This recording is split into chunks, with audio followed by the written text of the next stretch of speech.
Nithyanandam, welcome to all the Paramashivoham participants. Let's all settle down. Yes, good. KAILASA LA female team is settled down. Let's everyone else settle down as well. Malaysia female team. KAILASA LA male team. Salem. Please settle down. It's time for us to begin. Make sure you have your Panchapatram and Uddharani and your Vibhuti and Kumkum on your forehead.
Nithyanandam, KAILASA Malaysia, please settle down.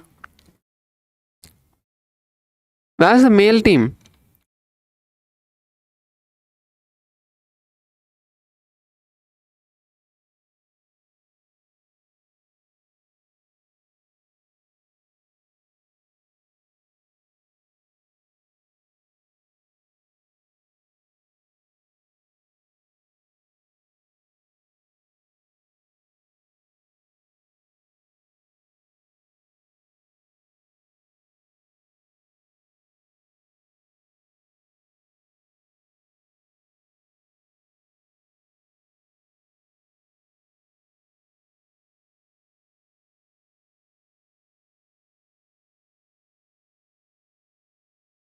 Yes, it's time for us to begin. Let's sit with our head, neck and spine in a straight line. Bring your hands together in front of your heart center. Close your eyes. Take a deep breath. Visualize Swamiji in your inner space.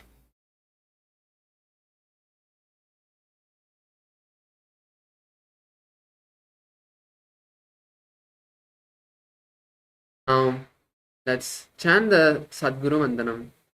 Nithyanandam Paramasukadam Kevalam Jnanamurtim Dvandvatitam Gagana Sadisham Tattvamasya Dilaksham Ekam Nityam Vimalamachalam Sarvadi Sakshi Bhutam Bhava Idam Triguna Rahitam Sadgurum Tam Namami.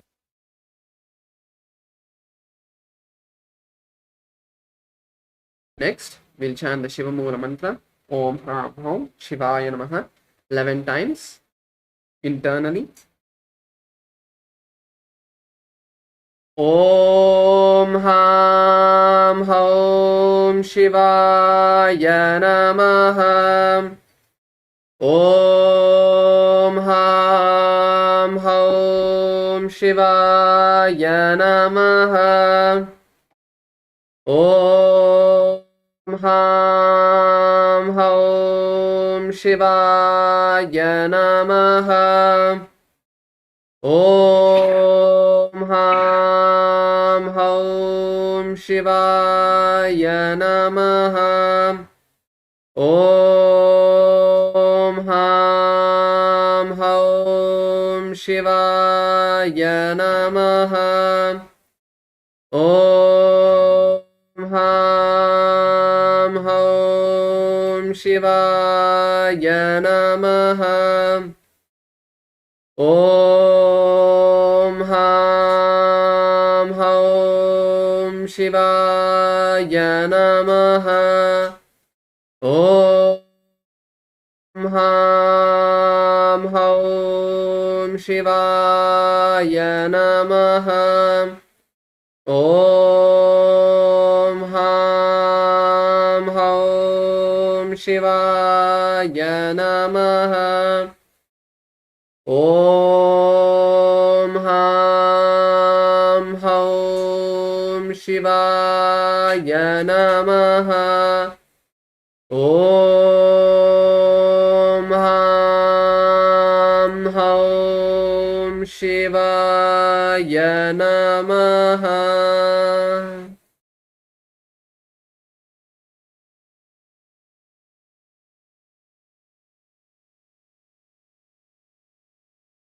Let us now do the Tattvachama. The right hand in the Gokarna Mudra. Please take 3 sips of water as we chant the following 3 mantras. Om Atma Tattvam Shodhayami Svadha. Om Vidya Tattvam Shodhayami Svadha. Om Shiva Tattvam Shodhayami Svadha.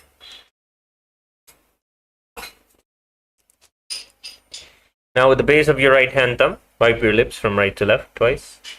Om Amridayaya Namaha. Wash your right hand again. With the index, middle and ring fingers together, touch above your upper lip and below your lower lip. Wash your right hand again. With the little finger and thumbs joined together, touch your right nostril, left nostril. With the ring finger and thumb joined together, touch your right eye, right ear, and left ear. Wash your hand one more time. With the little finger and thumb joined together, touch your navel, right chest, left chest. And with all the tips of your fingers, touch the top of your head, right shoulder, left shoulder, and the center of your chest. Wash your hand again.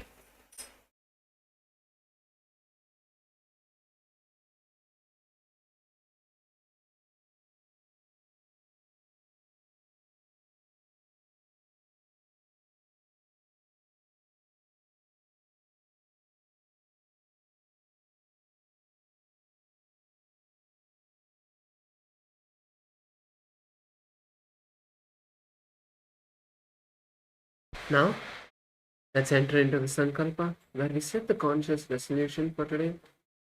Close your eyes. Place your right hand on your left hand and place both of your hands on your right thigh. And now, let's take a moment to decide and declare what we want to manifest today. Whether it is we wanting to manifest so many people for the Paramashivoham, cause them, enrich them. You want to experience a breakthrough with your health, with your body. Let's now take a moment to set that declaration inside of us and see it already happening. That is the power of conscious declaration. And Swamiji has blessed each one of us to be able to hold that space and manifest the reality.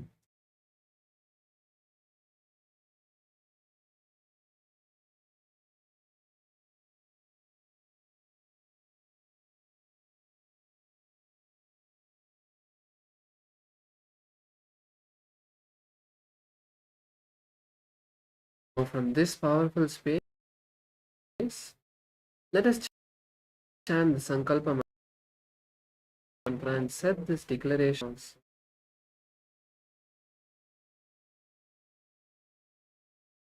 Om Mamopatta Samasta Duritakshay Dvara Bhagavat Shri Nithyananda Paramashiva Prityartham Shri Nithyanandeshwari Paramashiva Shakti Sameta Shri Nithyanandeshwara Paramashiva Prityartham Cha Shubhe Shobhane Muhurte Adya Brahmanaha Dvitiya Pararthe Shri Shvetavaraha Kalpe Vaivasvada Manvantare अष्टाविंशतितमे नित्ययुगे प्रथमे पादे जम्बूद्वीपे भारतवर्षे भरतखण्डे मेरोः दक्षिणे पार्श्वे शकाब्दे अस्मिन् वर्तमाने व्यवहारिके प्रभवादीनां षष्ट्याः संवत्सराणां मध्ये विश्वावसुनाम संवत्सरे उत्तरायणे लक्ष्मी वेंकटेश्वर ऋतौ मेषमासे कृष्णपक्षे त्रयोदश्यां शुभतिथौ शुक्रवासरयुक्तायाम् उत्तरभाद्रपद नक्षत्र वैधृति योग गर्जकर्ण एवं गुणविशेषण विशिष्टायाम् अस्यां शुभतिथौ श्री कैलासोन्नत द्वादशान्त श्यामला पीठारूढ़ श्री मीनाक्षी सुंदरेश्वराभिन्न स्वरूप परशिवपुत्र रत्नकुमार गुरुमन्यतुल्यावतार श्री पार्वती स्तन्यफान लब्ध दिव्य ज्ञान विश्रुत सकल निगमागम सारभूत द्राविड वेद प्रवक्तृ श्रीमत् परमशिव करुणा समितिगत मुक्तामय यजुधुर श्रेयान गीयमान छत्र चामर श्री काहलादि समस्त बिरडावल्यलंकृत ज्ञान विज्ञान चक्रवर्ती सर्वजन संग सद्यो निर्वाण दीक्षा व्याप वर्ग वर्ष विश्रान जीमूत परमत कलप केसरी शैव सिद्धांत स्थापनाचार्य श्री राजाधिराज पांड्य महाराज गुरु शबन शाख्यादि महंतकार निवारण ज्ञान भानु वीक्षणा नरहरद्वदोच्छेदन पूर्वक श्रीमद वृषभध्वज स्थापक शैव समय कर्तृ सर्वज्ञ पीठारूढ़ श्री जगद्गुरु श्री ज्ञान संबंध देशिक स्वामी भागी सुंदर माणिक्यवाचक स्वामिनाम अवतार भूत श्री संबंध स्वामी पुनरुद्धृत श्यामला पीठ सर्वज्ञ पीठ तृणवत्युत्तर द्विशततम गुरु महासन्निधान अरुणगिरि योगीश्वर परंपरागत अरुणाचल सर्वज्ञ पीठ गुरु महासन्निधान कैलास परंपरागत कांची कैलास सर्वज्ञ पीठ त्रयस्त्रिंशदुत्तर द्विशततम गुरु महासन्निधान नित्योत्सव नित्य मंगल नित्य कल्याण नित्य रचित कैलास परंपरागत आदि कैलास नित्यानंद पीठ महासंस्थान महासिंहासन पीठ कर्तृ साक्षात् श्री परमशिव समुद्भूत कैलास परंपरागत वैवस्व हरिश्चंद्र भगीरथ श्रीरामचंद्र शूरसेन इत्याद्यनवच्छिन्न सार्वभौम चक्रवर्ती परंपरागत चतुष्षष्टि योगिनी मंडित चतुष्षष्टि प्रवर्तक मनुधर्म शासन सूर्यवंश प्राप्त सर्वज्ञ पीठ सुरांगी साम्राज्य मूर्धाभिषिक्त चूड़ामणे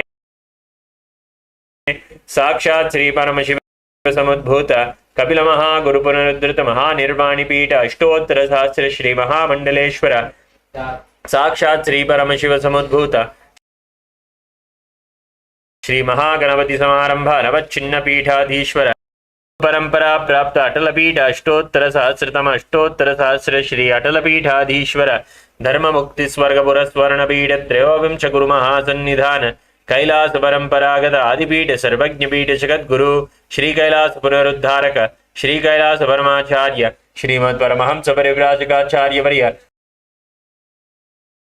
सच्चिदानंद प्रणव स्वरूप श्रोत्रिय ब्रह्म श्रीमद जगद्गुरु श्री भगवत श्री नित्यानंद परमशिव श्री ज्ञान संबंध देशिक परमाचार्य स्वामिनां प्रीत्यर्थम तेषां पादारविन्दयोः भक्ति सिद्ध्यर्थम गुरुकृपाकटाक्ष सिद्ध्यर्थम क्षेमस्थैर्य वीर्य विजय आयुरारोग्य ऐश्वर्याणाम् अभिवृद्ध्यर्थम धर्मार्थ काम मोक्ष चतुर्विध फलपुरुषार्थ सिद्ध्यर्थम समस्त दुरितोपशान्त्यर्थम समस्त मंगलावाप्यर्थम भगवत श्री नित्यानंद परमशिव प्रसादेन सकुटुम्बस्य ज्ञानवैराग्य जीवन मुक्ति प्राप्त्यर्थम श्री नित्यानंदे श्री पूर्ण आरोग्य युक्त दृढ़गात्रिक योगी श्री सिद्ध्यर्थम परमशिव शक्ति आविष्करणार्थम नित्यानंद योगाभ्यासं करिष्ये।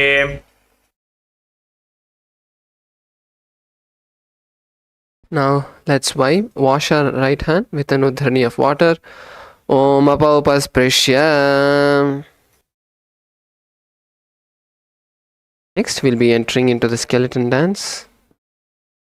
So let's all now place our Panchapatam udharani aside and stand up.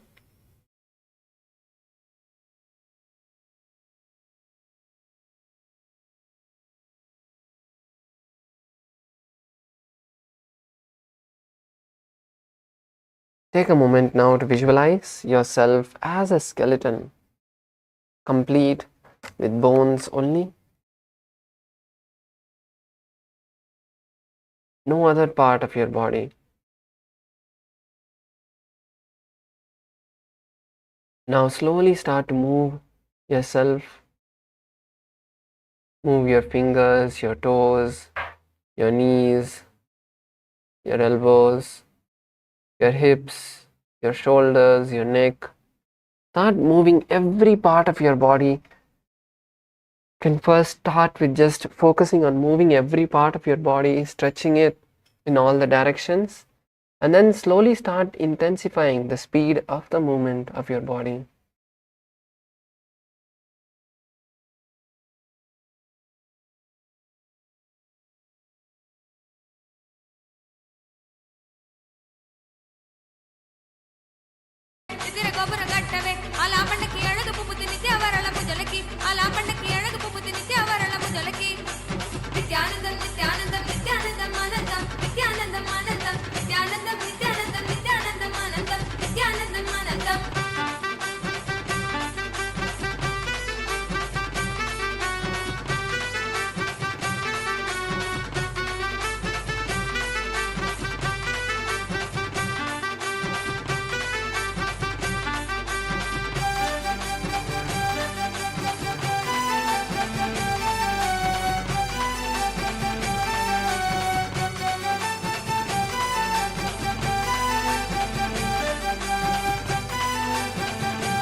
Let's move our body intensely in every direction.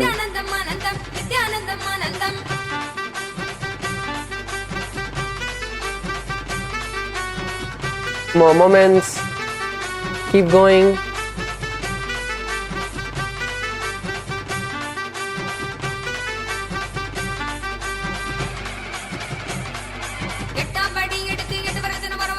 Last few moments.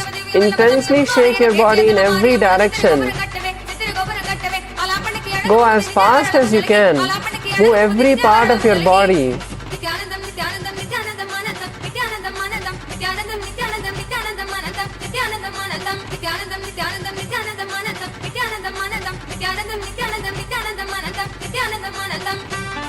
Now slowly, let's come to a standstill.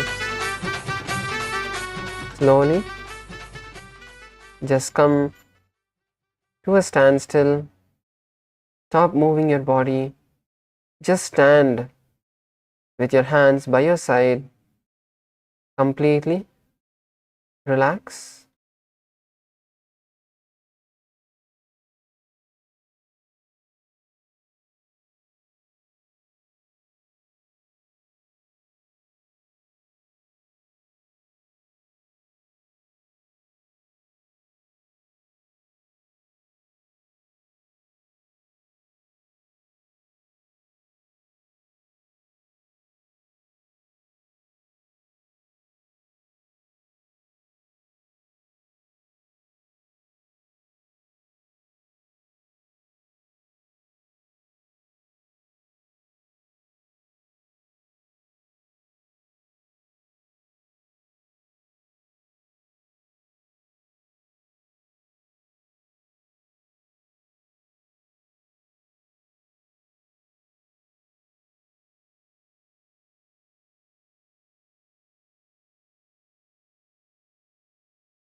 Slowly, let's open our eyes and settle down.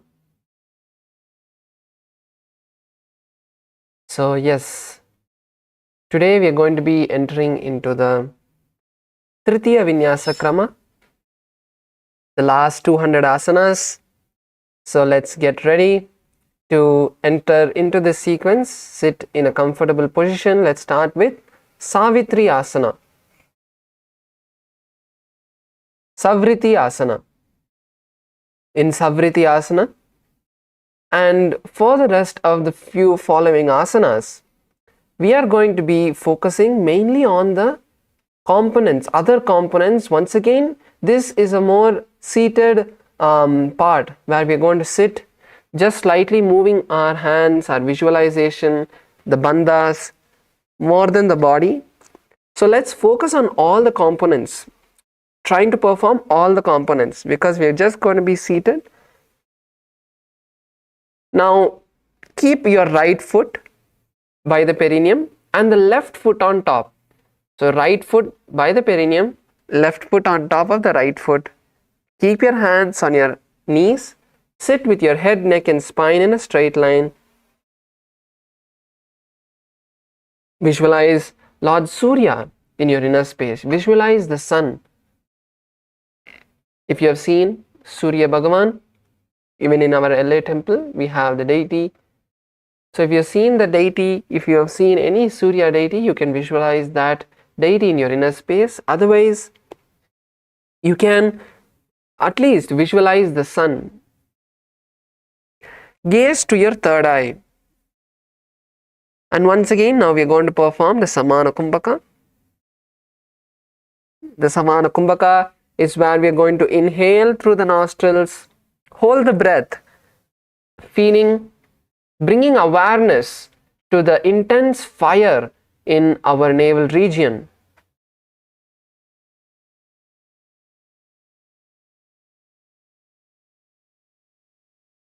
Perform the Mula Bandha, tightening the perineal muscles, and internally we are going to chant the japa Om Nithyananda Paramashivoham.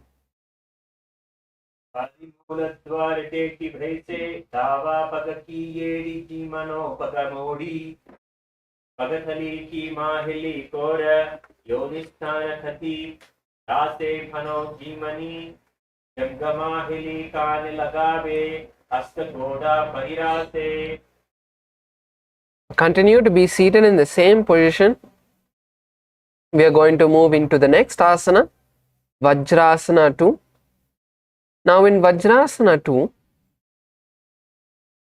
we are going to sit in the same position, and in this asana we are going to now visualize Vajra. Vajra is the weapon of Lord Indra. If you have not, if you don't know how the Vajra looks, you can look at the screen as it's projected on the top right corner.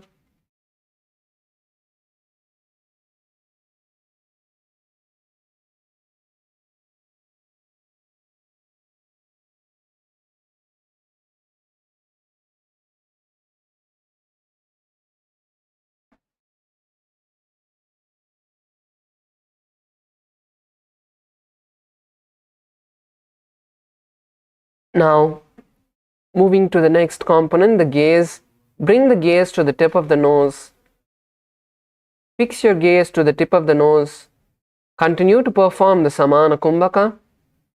Inhale through the nostrils, hold the breath, bringing awareness to the Jataragni, to the intense fire in your abdomen region, and exhale through the nostrils once again.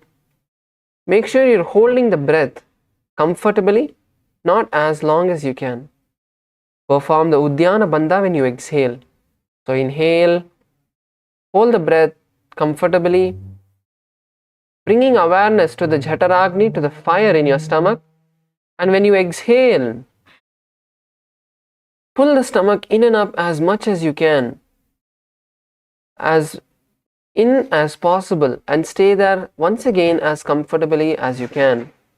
Then inhale again through the nostrils. Let's chant the japa Om Nithyananda Paramashivoham. Savyena khandam pripidya chanyam padam tu lingo pari nikshipech vajam sada pranajayecha siddham grivatanu mastasastanam.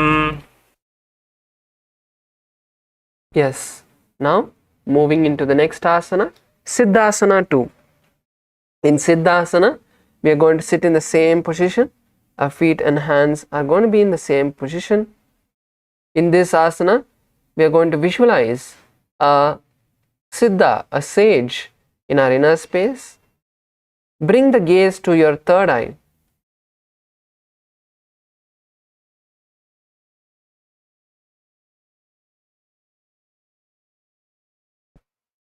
Bring your gaze to the third eye this time. In this asana, continue to perform the Samana Kumbhakam. as we inhale through the nostrils. Hold the breath comfortably, bringing awareness to the fire in our stomach and then exhaling. Now we are going to also perform the Mahamudra Bandha along with the Samana Kumbhaka. So let's inhale, lock the chin to the chest, tighten your perineal muscles in the Mula Bandha and hold your breath here comfortably, visualizing the fire in your stomach. And when you exhale, slightly raise the chin, continue to hold the Mula Bandha, pull the Uddiyana Bandha inside, pull your stomach in, lock your chin to the chest once again, stay here comfortably as long as you can, and once again inhale, slightly raising the chest, chin off the chest. This is how we'll perform the Siddhasana. So we can do this once again. Inhale, lock the chin to the chest, tighten the perineal muscles in the Mula Bandha, stay here comfortably as you can, and then slowly exhale when you can't hold, and pull the stomach in and up, slightly lift the chin up to exhale, and once again lock the chin to the chest in Jalandhara Bandha, and then once again inhale, lifting the chin off the chest. So perform the Samana Kumbhaka along with the Uddiyana Bandha as we chant the japa Om Nithyananda Paramashivoham.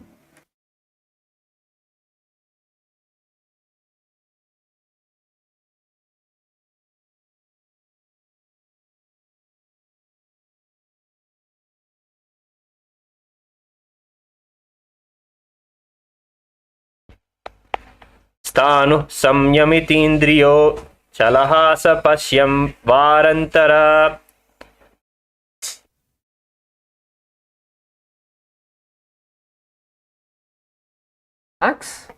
Let's now move into the next asana, which is Muktasana 2. So now in Muktasana 2, we are going to be sitting in the same position. The hands are also in the same position. Let's visualize Swamiji in our inner space.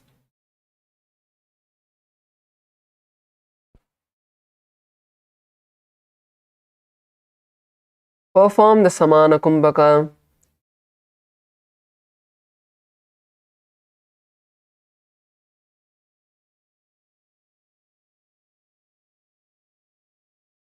Inhale through the nostrils. Hold the breath as you bring awareness to the Jataragni, to the fire in your abdomen, and then holding the breath comfortably, do the visualization, bring the awareness, and then exhale through the nostrils once again. We are going to perform the Mula Bandha.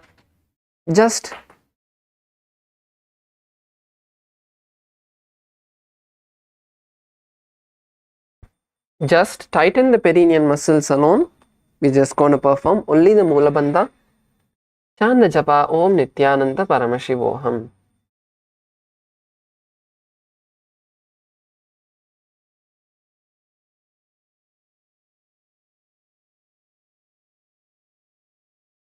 पद्मं ब्रह्मस्तथा सैद्धं स्वस्तिकं वज्रमासनं बद्धकोणं बद्धपृष्ठं मूलबन्धं तथैव च. Yes, now we are going to move into the next asana, Valmikasana 2. In Valmikasana 2, once again seated in the same position, let's now visualize the sage Valmiki in our inner space. Gaze to the third eye.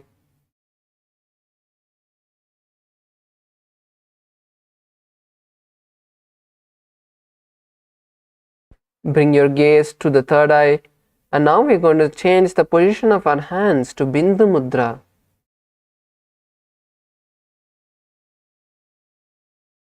Place your hands in Bindu Mudra on your knees.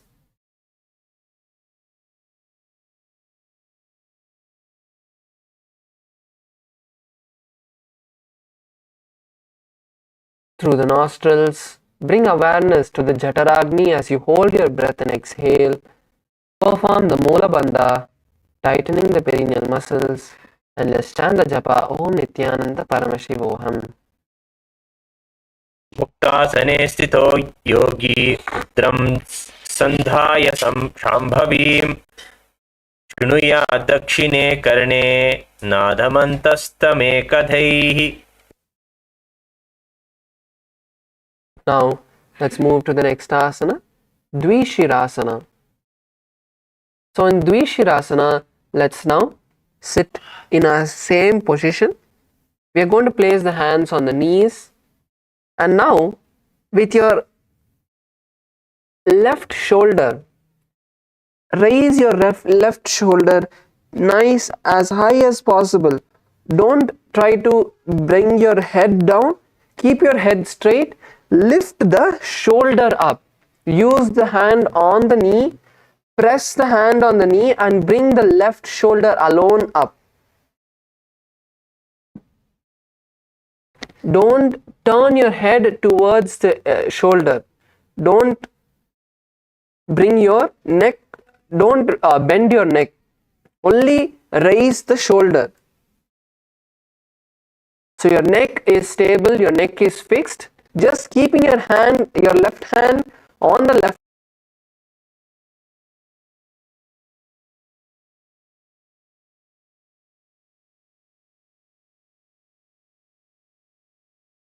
Making it seem as you have a second head. So lift it as high as you can. Visualize you have 25 heads like Paramashiva. Perform the Samana Kumbhaka. Inhale.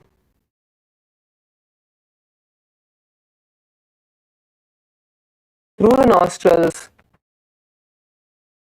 Bring awareness to the fire, the Jataragni. And then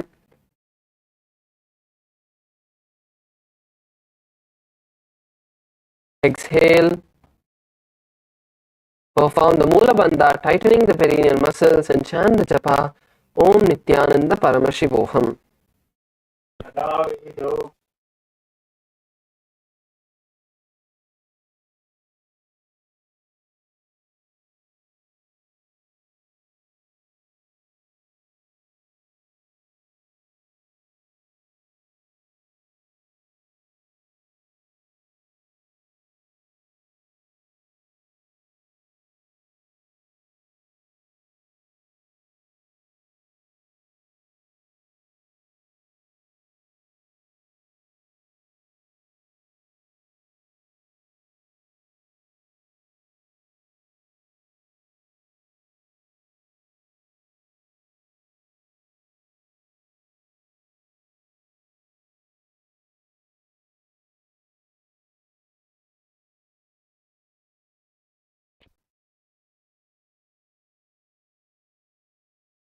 Nithyananda.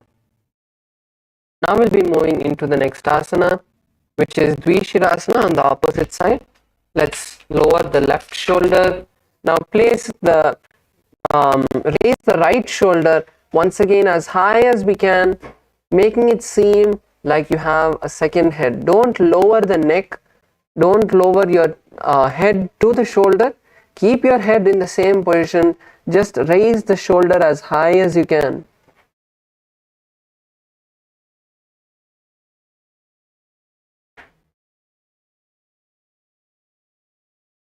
Visualize you have 25 heads like Paramashiva. Perform the Samana Pranayama. Continue to perform the Samana Kumbhaka. Tighten the perineal muscles in the Mula Bandha and chant the japa Om Nithyananda Paramashivoham.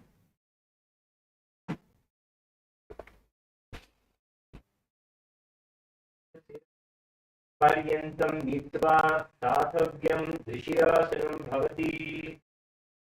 Now we're moving into the next asana, which is Kumbhirasana. Now in Kumbhirasana, let's raise our hands up and interlace them above our head.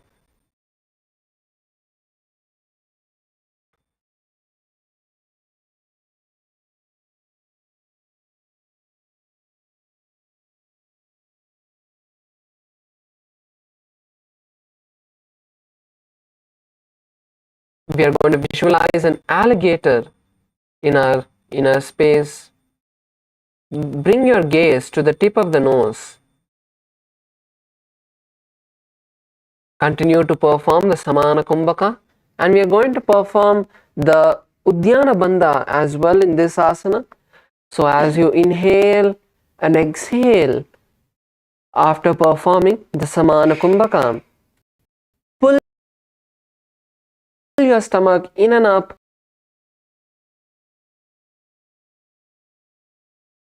as much as you can. Stay there comfortably for a moment and then exhale, inhale again. Chanda Japa Om Nithyananda Paramashivoham.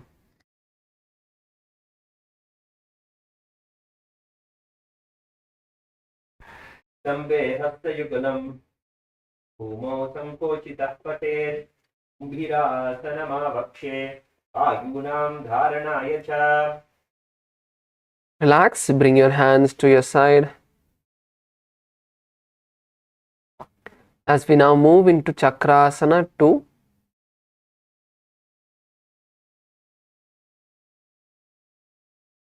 So now we are going to bring our legs, change the position of our legs. So now you are going to sit with your legs under the opposite thighs, like in Sukhasana. So bring your legs under the opposite thigh.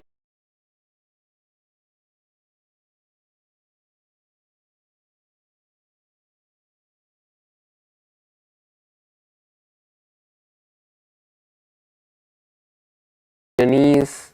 And now let's close our eyes and visualize all the chakras, starting with the Mooladhara.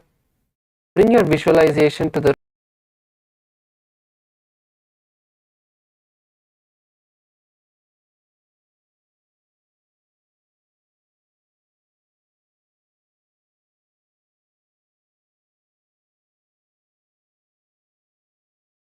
which is the navel center,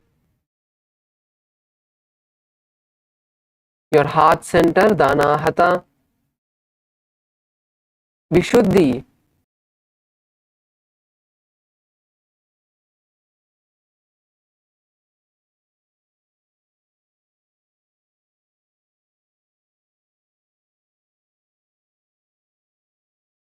keep your gaze fixed to the tip of your nose, even if your eyes are closed. When we lock our eyes, it helps reduce the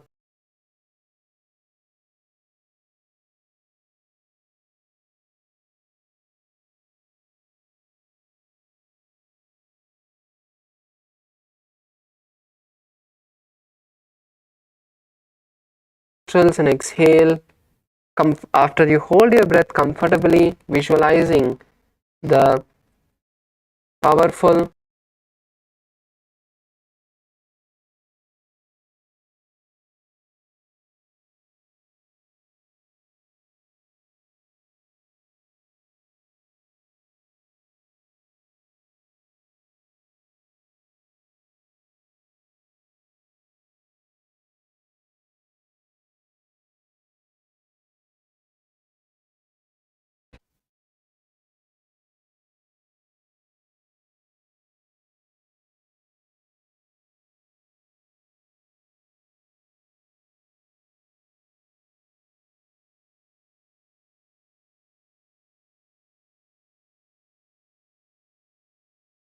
So now we are going to be sitting, bringing the feet in between of the gaps of the thighs and calves.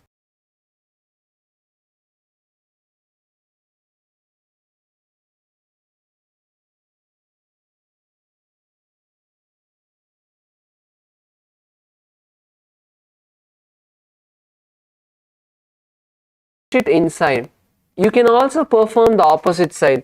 If this is not comfortable, you can first bring your right leg, fold the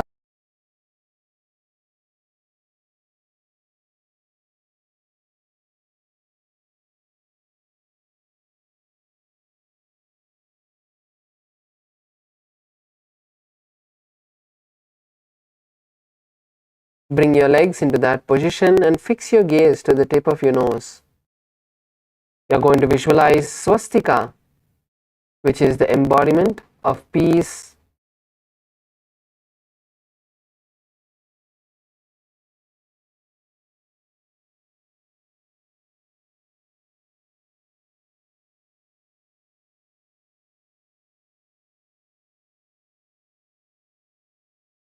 along with the Moola Bandha, and chant the japa Om Nithyananda Paramashivoham.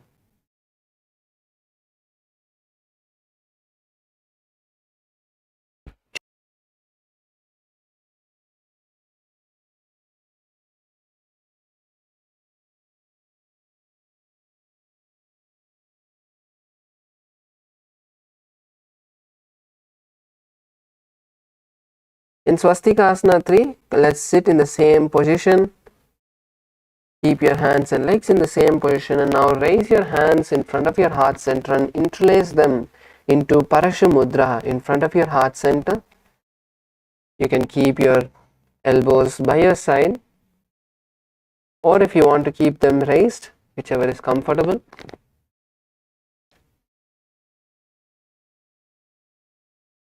Once again, visualize the swastika,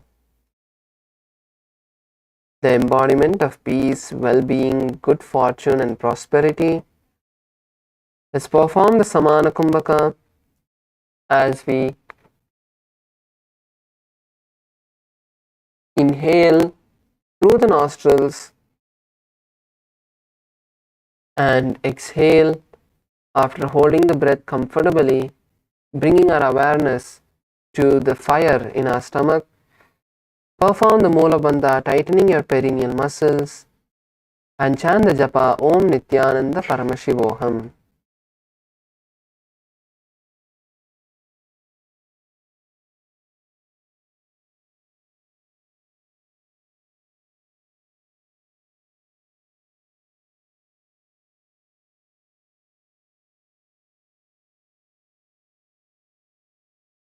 Now let's move into Virasana 2.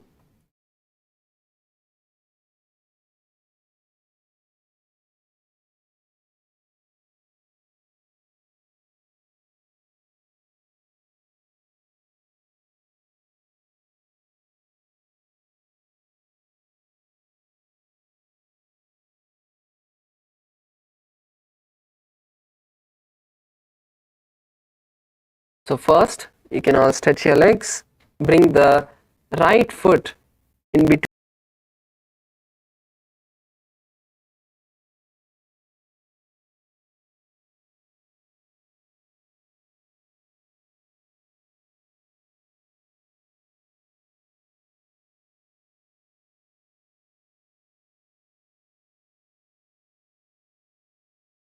And visualize you are going beyond all of your fears that you have in your life.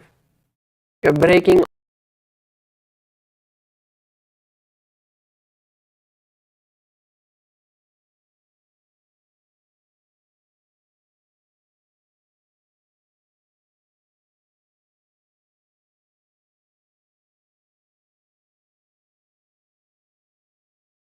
Inhale.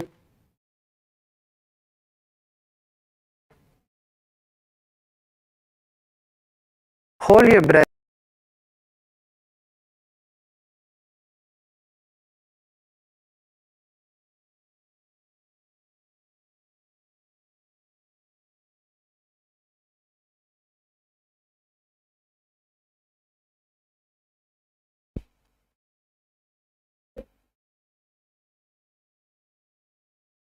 लक्ष्यसन्धन जन्मन्नं सूक्षासनं मनाय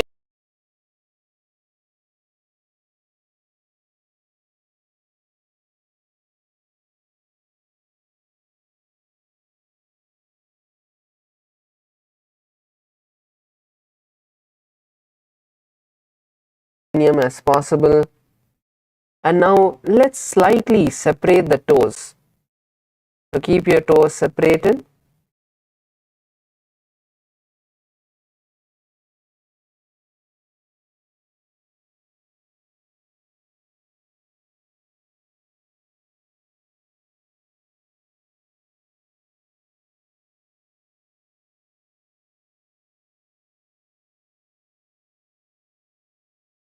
gaze to the tip of your nose, and now we are going to visualize we are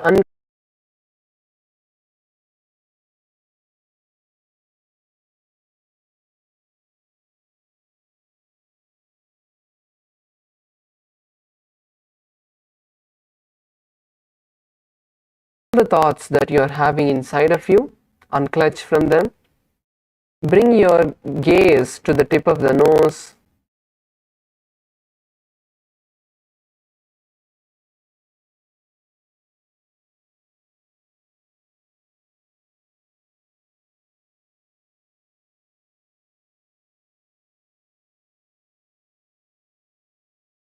Hold your breath comfortably and then exhale. So in this asana, we are also going to perform the Jalandhara Bandha. So inhale,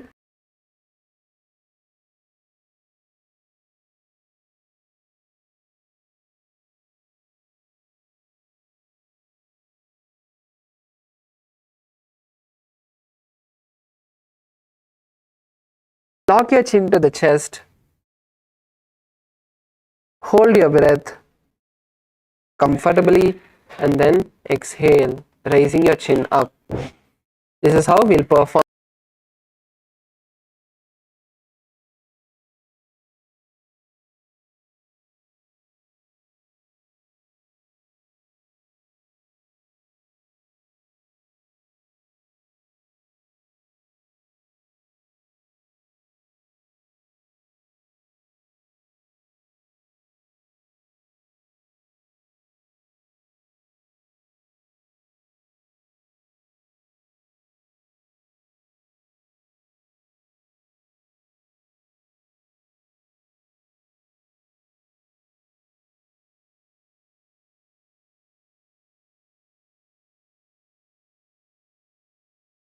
Interlace the fingers around the feet in the same position. So bring your hand under the feet. Bring your hands underneath the feet and keep the toes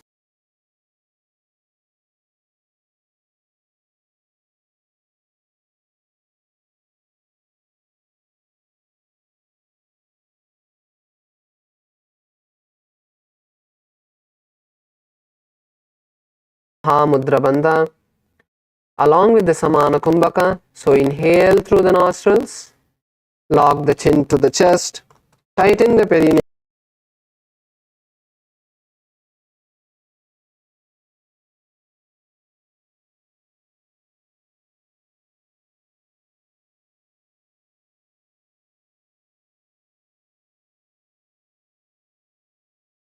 Raise your chin up as you exhale.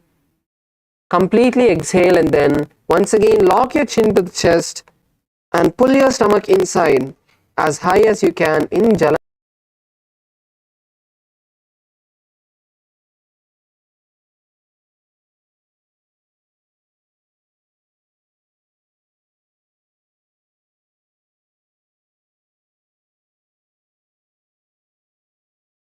कुल्पो च वृषणस्यादः सीवन्यः पार्श्वयोः क्षिपेत् सर्वगुल्पं तथा सव्ये दक्षिणगुल्पं तु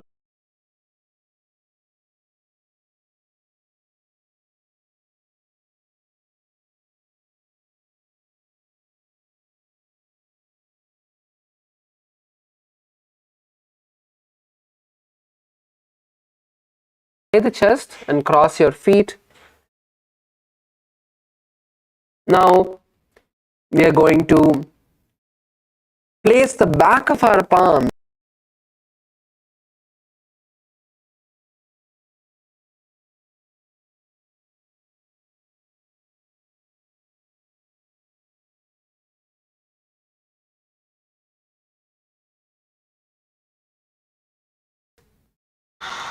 perform the Mula Bandha, tightening the perineal muscles and chant the japa Om Nithyananda Paramashivoham.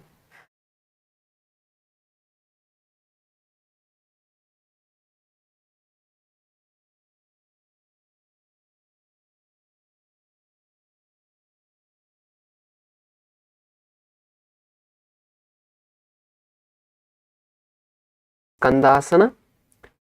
Let's sit in the same position.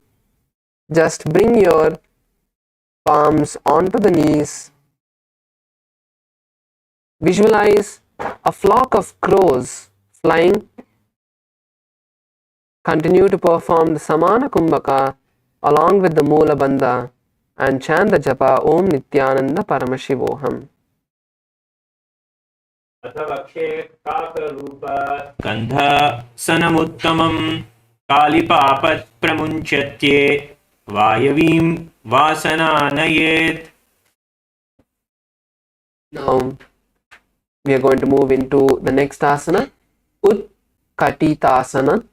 So in the same position, we are going to slightly change our position of the legs, uncrossing the feet and bringing the knees together. Keep the heels touching the perineum. Bring your legs as back as possible. Keep the knees together. Place your hands on the respective knees. Visualize sitting with Swamiji in the space of listening. Gaze to the tip of your nose. The pranayama from this asana is changing to the Ujjayi Kumbhaka.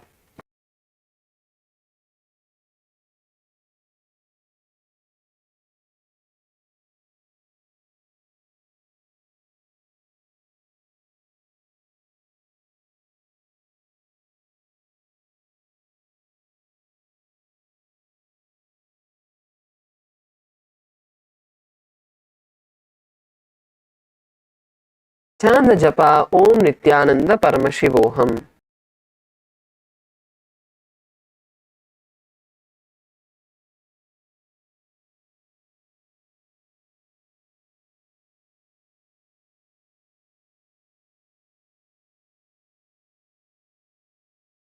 We are moving into Dandasana. Keep your hands on your thighs or on your knees. The main point is keeping your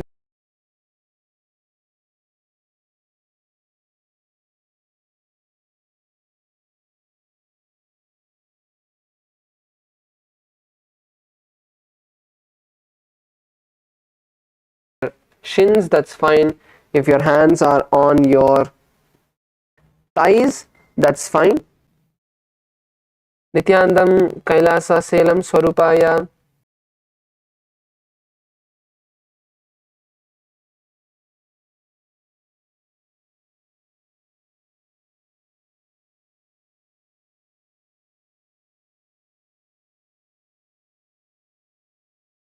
Keep your back straight, your legs straight. Punithanaya, you can check your phone later, Aya.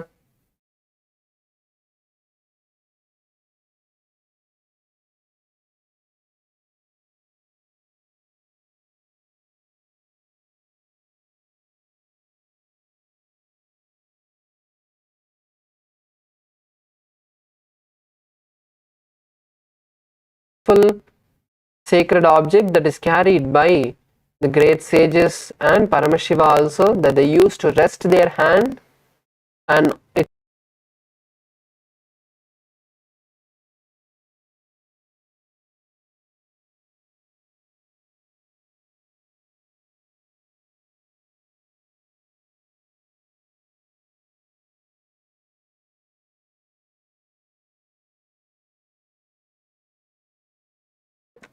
continue to perform the Ujjayi Kumbhaka. Chant the japa Om Nithyananda Paramashivoham.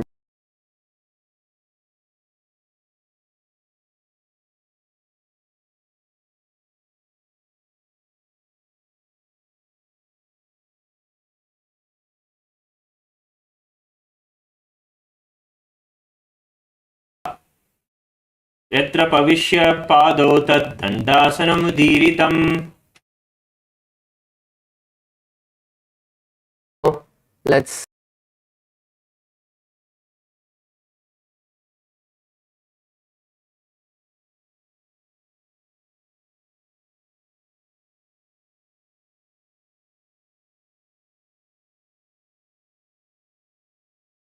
bring your hands all the way down. You're going to now visualize yourself as water.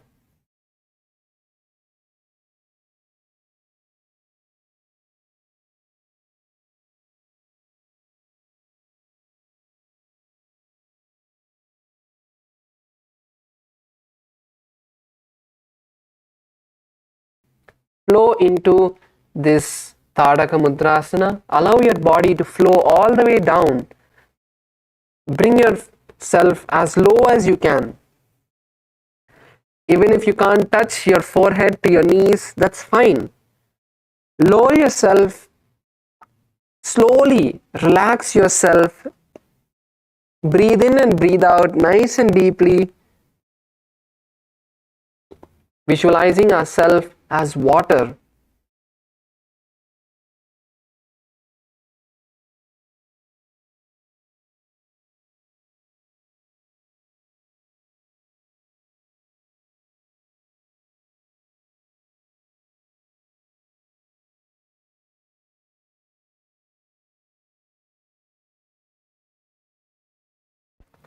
Let's stay here for a few moments.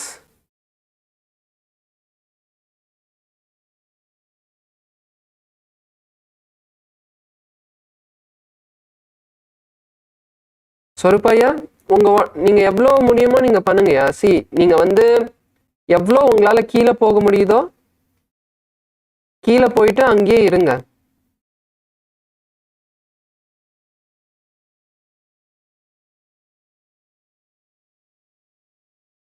நல்லா ஆழமா மூச்சு உள்வாங்குங்க.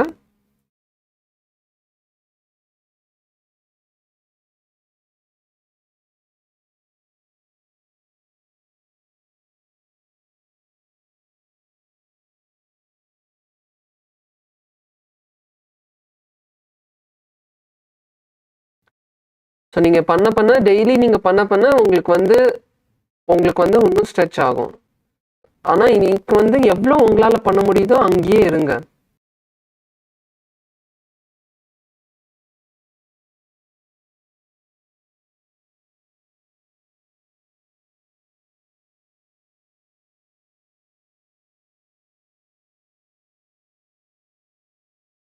For a few more moments as we continue to perform the pranayama, the Ujjayi Kumbhaka. Inhale through your mouth.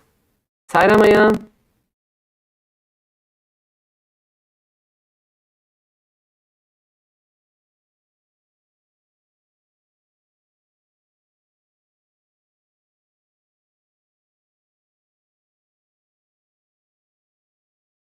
As we visualize ourselves as water, we are going to chant the japa Om Nithyananda Paramashivoham.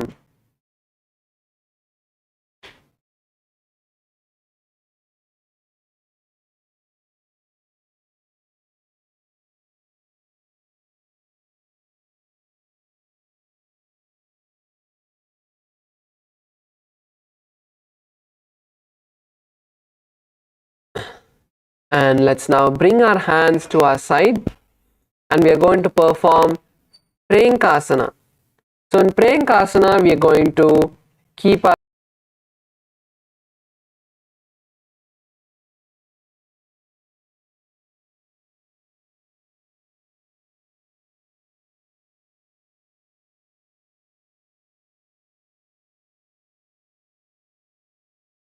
side.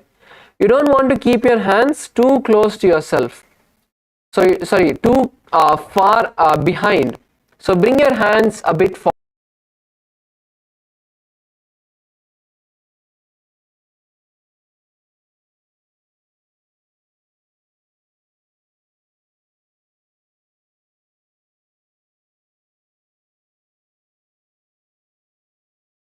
But next to your thighs and not too forward as well. You can't, if your hands are too forward, you won't be able to lift off the ground.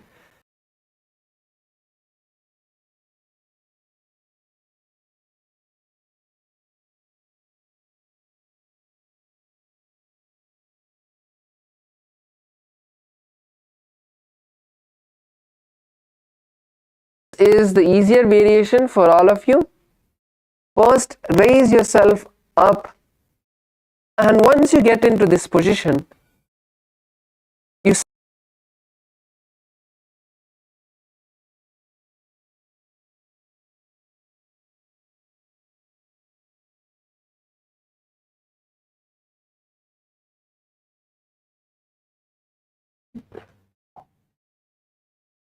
Yes, Chenli Aya, that's good. So once you're able to stay with just raising yourself up without, even if your legs are on the ground, try to lift one leg at a time first. So if once you raise yourself off the ground, you can just raise one leg up. So when you raise your leg, you will start to feel that your core muscles, your abdomen muscles are getting engaged. So once you start feeling those muscles, you're feeling that they're getting engaged, you'll be able to engage them even more to lift both your legs. So let's go step by step, whichever step you are in, whichever level you are able to do, get into that position now.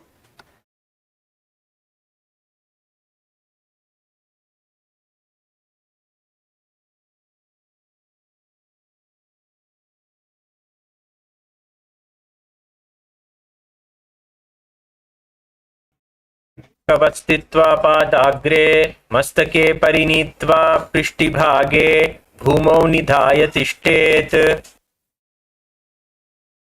Yes.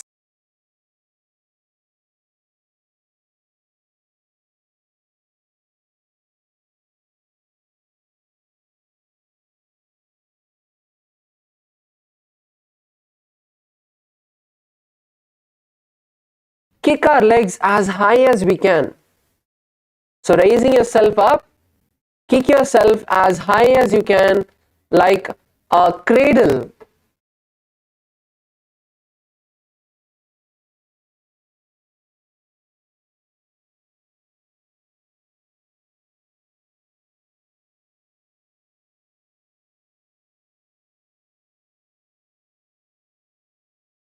Up. Okay, keep your legs on the ground and raise yourself up. Now raise one leg up as high as you can.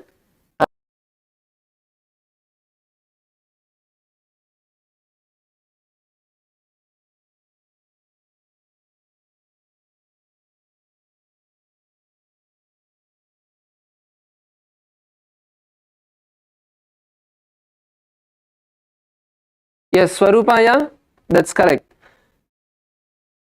Come on, Punidanaya. When you come down, you want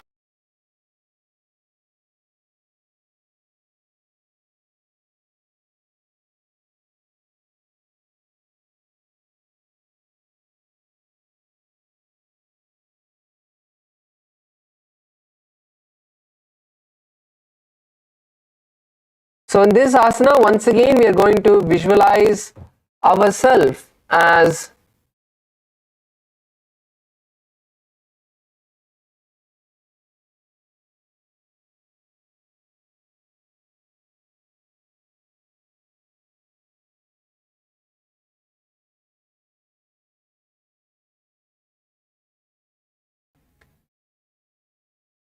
कवस्थित्वा पादाग्रे मस्तके परिनीत्वा.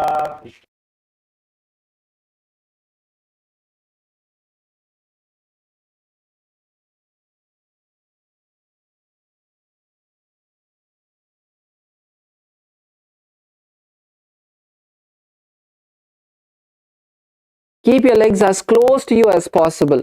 Bring your legs as close to you as possible.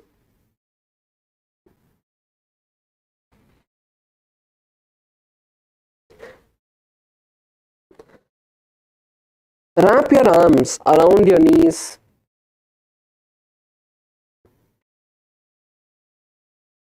This is Yogasana 3.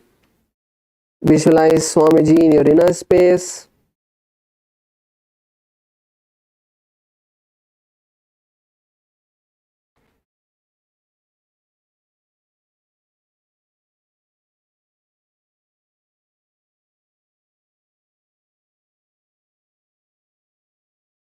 கமலமா நீங்க உங்க கை உங்க முட்டிக்கு மேல வச்சிட்டு மெதுவா உங்க முட்டிய சேர்த்து கொண்டு வர பாருங்கம்மா.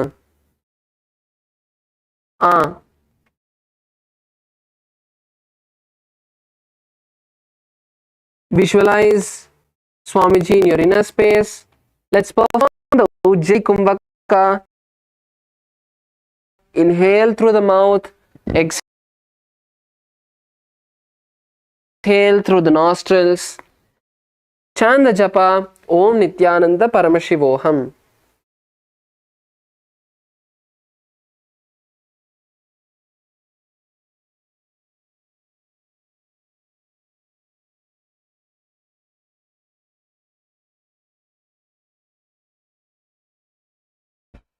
पृष्ठभेदान्वितं पादं तस्य हस्तेन बन्धयेत् अथ योगासनं वक्ष्ये यत्कृत्वा योगिरात् भवेत्.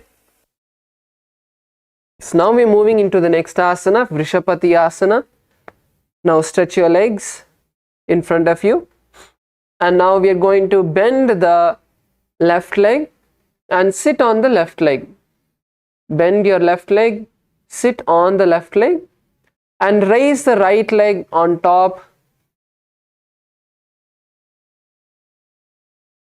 crossing the right leg over the left leg.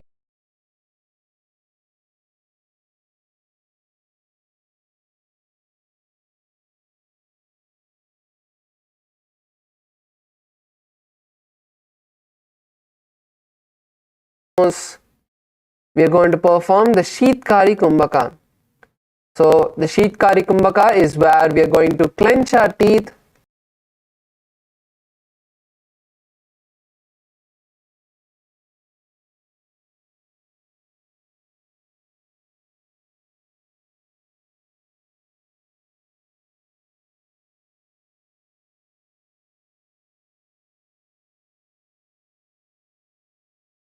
Om Nithyananda Paramashivoham. पृष्ठभेदान्वितं पादं तस्य हस्तेन बन्धयेत् अथ योग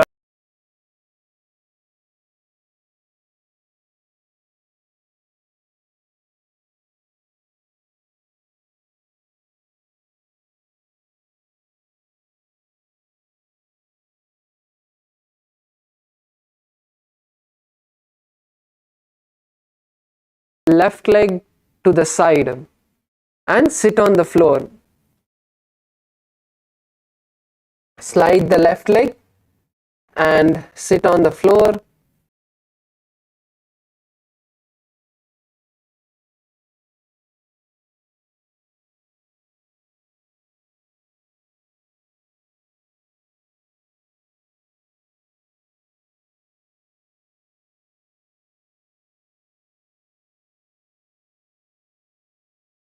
To the middle joint of the left fingers. Right fingertips to the middle joint of the left fingers.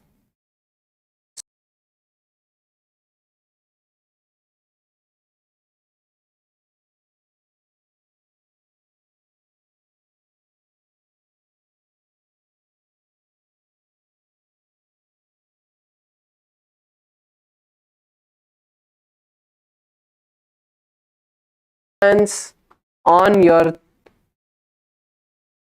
legs, on your thighs, in front of you. This is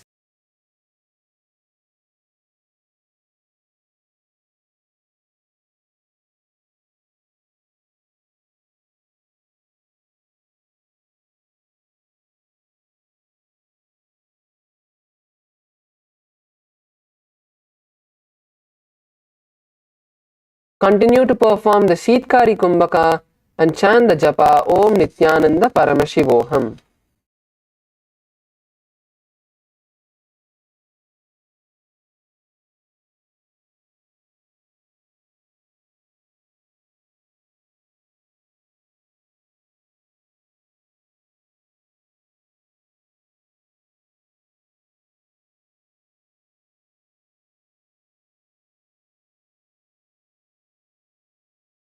Thumbs and wrists together and place your hands on the knees, bringing your fingers into Padma Mudra.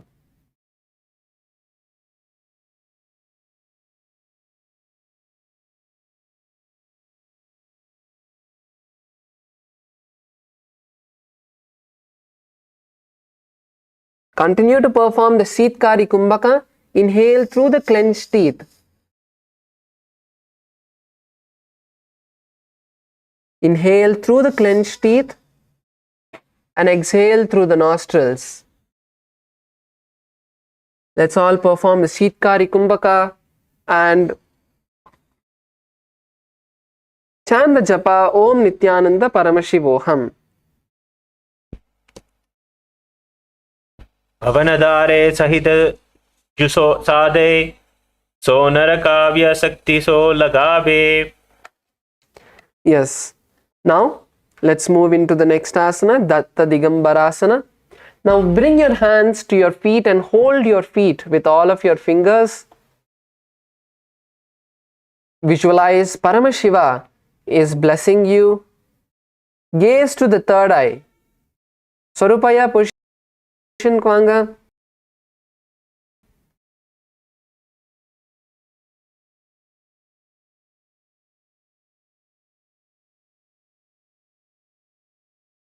Yes, correct, Aya.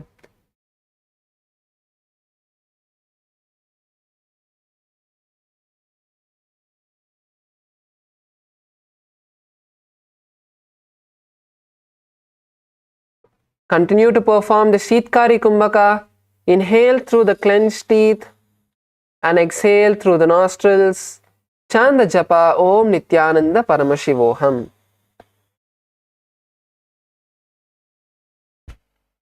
Pavanadharana Sahitayo Asana Sadhe Koya Sitavataka Rogate So Narak Mukta Hoya. Yes, now we are moving into the next asana, which is Machandrasana 3. So now in Machandrasana, from this position, we are going to hold our big toes.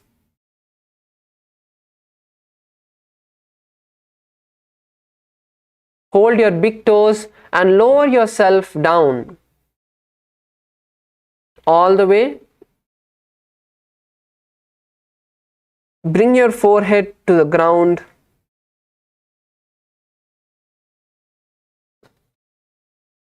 Yes, Kailasa LA female team. Is that Ma Alice next to Ma Karuna? Yes, Nithyananda Ma. Come on, get into the position, Ma. See, do as much as you can. You don't need to cross your feet all the way if it's too hard. Cross your feet as much as you can, lower yourself as much as you can, but stay in the position. Do as much as you can. There is no issue if you're not able to do, if it's getting difficult. Be in the position as much as you can without, where it is not hurting you too much, but stay in that position in whichever level. Even if your legs are slightly crossed, that's fine. Even if you're just leaning a bit forward, that's fine. But stay there. You don't need to do the asana, push yourself too much and go all the way down. Do as much as you can, but let's stay in the position. So we are going to visualize a fish in our inner space.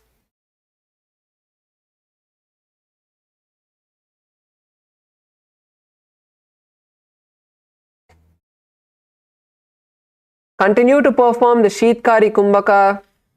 Inhale through the clenched teeth. Exhale through the nostrils.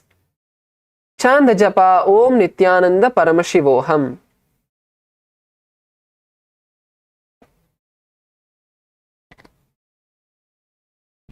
Atasyo Bhagaka Agata Pakade Lilata Dharati Lagave. Raise up. Let's all raise up. Keep your legs in the same position. And now we are going to perform Gomukhasana 2. So in Gomukhasana 2, you're going to now, so your right leg is on top of your left leg. So let's raise our right hand. Bring the right hand all the way behind. And now the left hand, we are going to take it from under and try to touch your fingers together behind your back. Open up your chest, open up your shoulders, lock your hands behind you. So even if you're not able to lock, bring your hands behind. Only if you start stretching your hands, Today you will be able to do it in the next time. So let's pull our hands behind all the way. Try to touch. Even if you're able to touch your fingers, that's great. So let's all at least try to touch our fingers. So if you're able to touch your fingers, can you just raise your hands? You're able to touch your fingers behind your back. Yes, good, Masweta. Swarupaya, உங்களால பண்ண முடியுதா?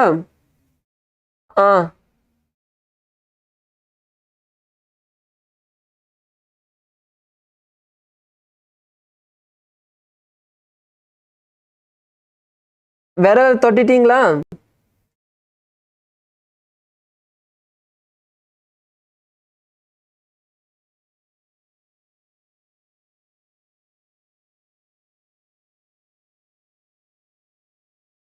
So in this cow in our inner space, gaze to the nose. Perform the Sheetkari Kumbhaka. Inhale through the clenched teeth and exhale through the nostrils. Chant the japa Om Nithyananda Paramashivoham. उत्तानकूर्मपीठैश्च सिंहैस्गारुडमेव च वातायनं गोमुखं च भारद्वाजं त्रिविक्रमम्. Yes, let's now stretch our legs. Give it a shake. Stretch your legs in front of you. Just give your legs a shake. Bounce your knees. Rock your legs.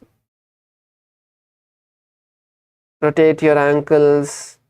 Let's just shake our legs a bit before we are now going to perform this sequence on the opposite side.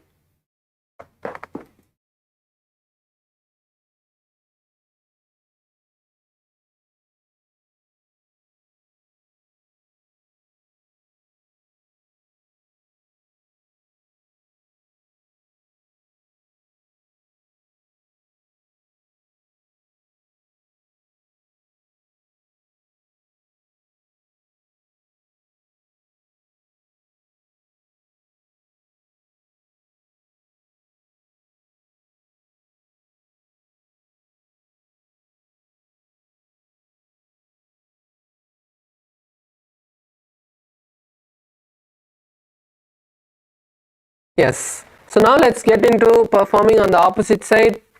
Shwetama, Shavasana.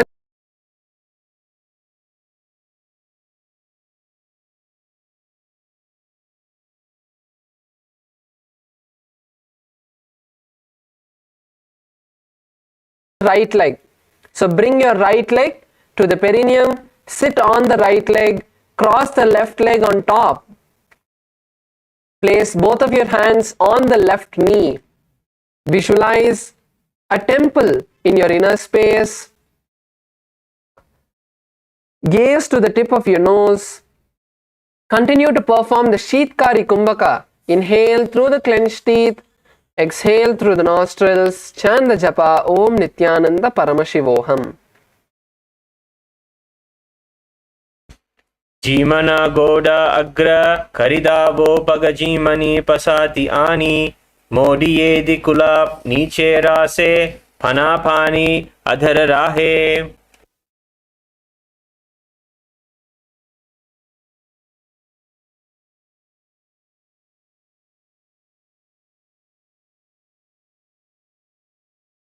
Yes, now we'll move into the next asana, which is Durvasana. Let's slide the right leg from underneath the perineum to the side. Slide your legs and keep your legs by the side of the hips. Now we're going to be performing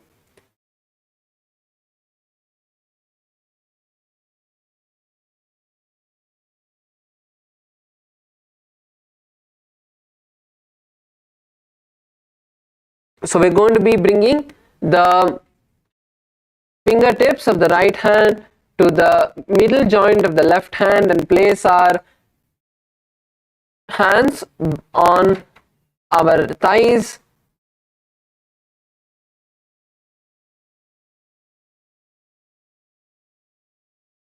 So we're going to be visualizing the Durva grass. Perform the Sheetkari Kumbhaka as you inhale through the clenched teeth and exhale through the nostrils.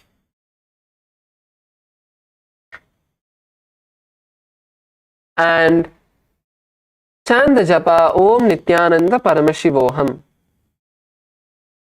Sai jamga parikari jimano Pagade pasati hani Panado dhariti deki Bharala kulpo kula ki bharali kani lagave. Yes, now let's move into Sukadevasana. Let's all be seated in the same position. Bring your little finger and thumb together. Bring the wrist together. Open the fingers nice and wide and place your hands on the top knee. Visualize Paramashiva is blessing you. Gaze to the tip of the nose and continue to perform the Sheetkari Kumbhaka.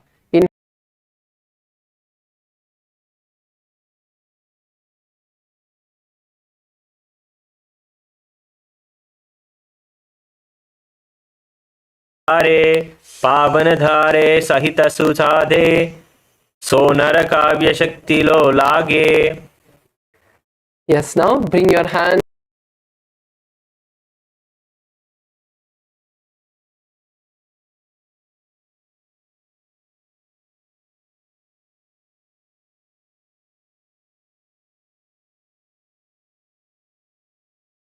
Hold your feet with all your hands, all the fingers, and visualize Paramashiva blessing you. Gaze to your third eye.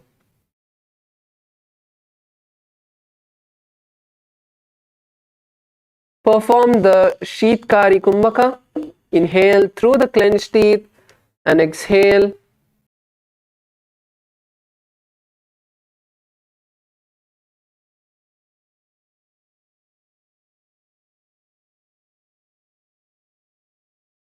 परिकरी ल्यावे दाई भगति ताक आने गोडाम ऊपर तल करी थाने. Now let's hold the big toes with our fingers and lower yourself down as much as you can. Let's nicely stretch the hips and stretch the back.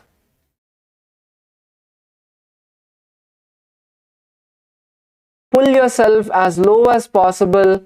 This is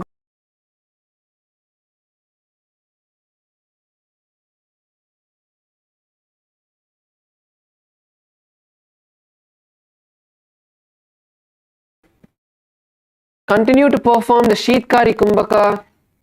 Chant the japa Om Nithyananda Paramashivoham.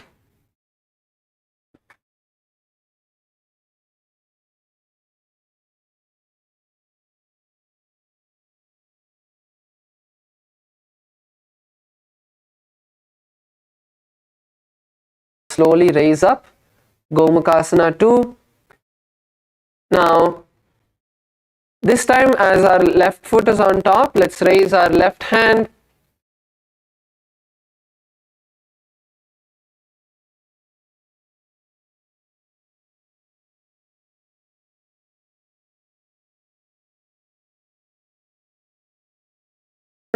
Even pull your fingers together and then you're going to try to interlace them.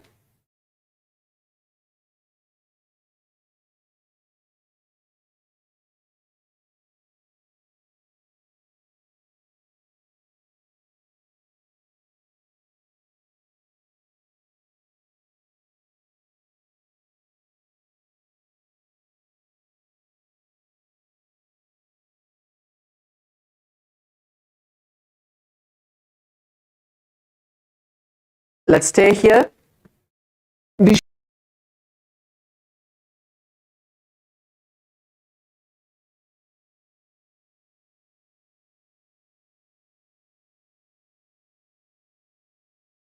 nostrils and chant the japa Om Nithyananda Paramashivoham.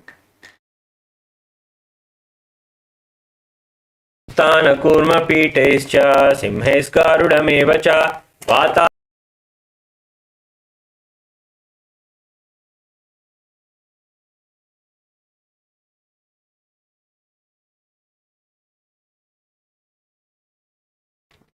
Knees, our legs a bit. Shake it out a little, shake your legs out a little bit. Shake your knees, your ankles.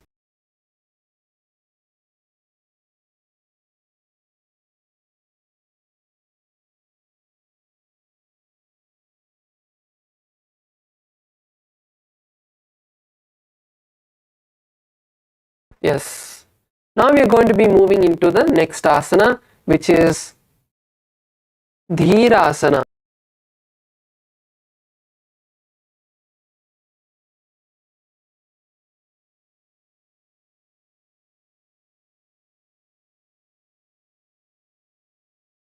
And you're going to visualize yourself as firm, steady, unshakable.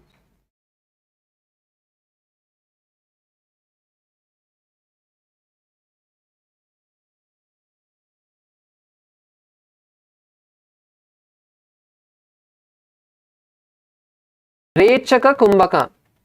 So Rechaka Kumbhaka is where we are going to inhale and exhale completely and hold the breath comfortably for a few moments before we inhale again.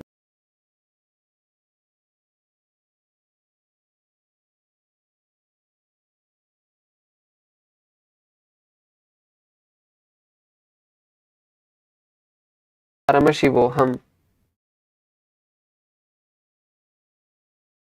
धनिया धीरासन तथा वामपाद धीरासन ए धीरासना अवतार अवामतर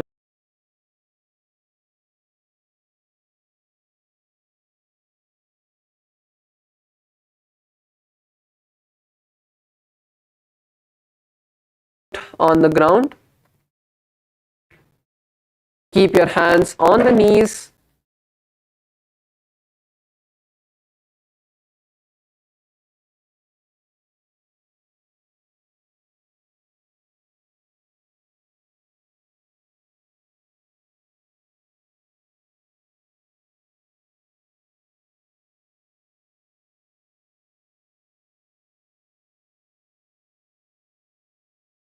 Again, in this asana, you're going to visualize yourself as firm, steady, unshakable, and gaze to the third eye.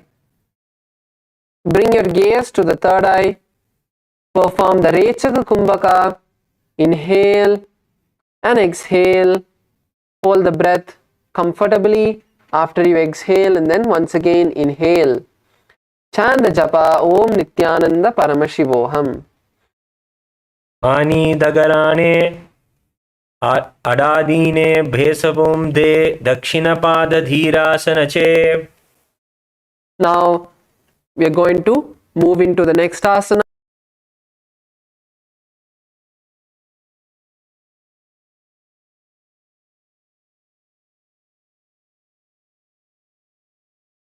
Of the right foot.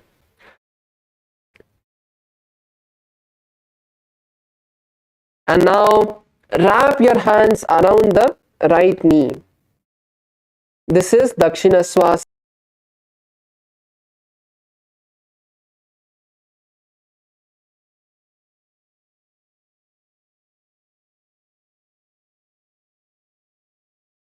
Breath awareness on the breath that you are exhaling.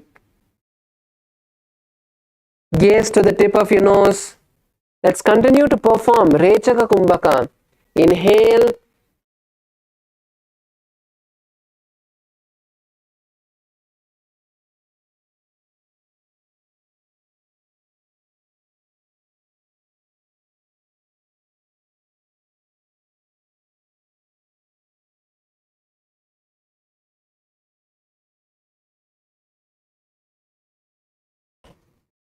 उलतीरीति दाबीभन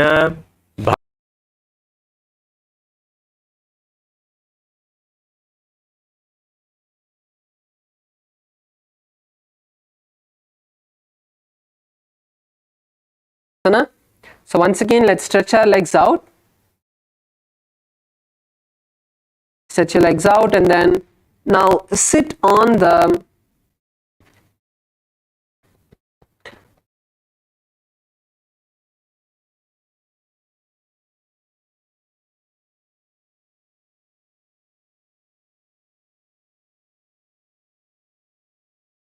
knee.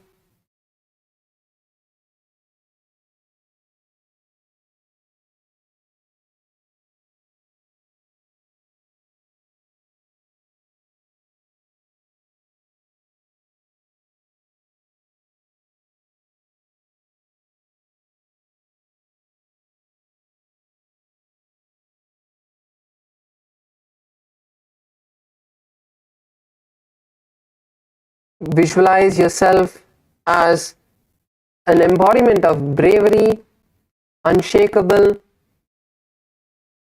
Gaze to the third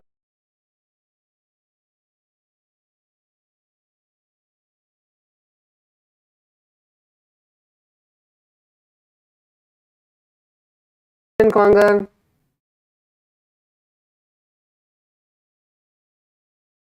धीरासन तथा वामपाद धीरासन ए धीरासन अवामतर भेदचे. Now bring your right foot to the side of the left foot.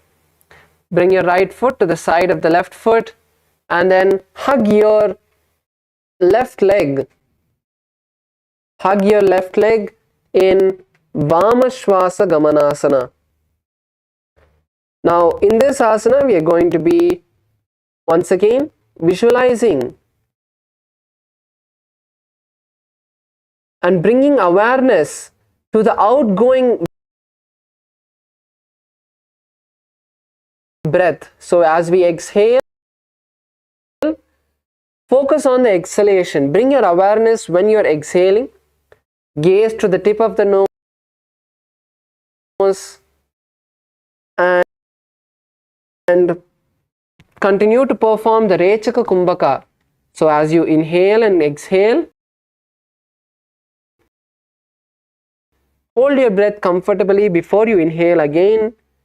Chant the japa Om Nithyananda Paramashivoham.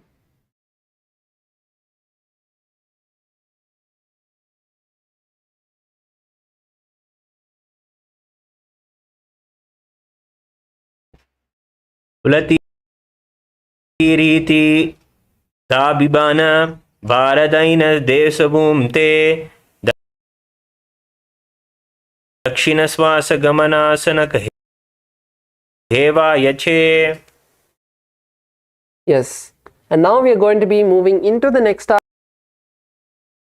asana, which is Pashasana. So now in Pashasana, let's now bring our knees together and raise onto our feet. Bring your knees together and raise onto your feet. Now turn yourself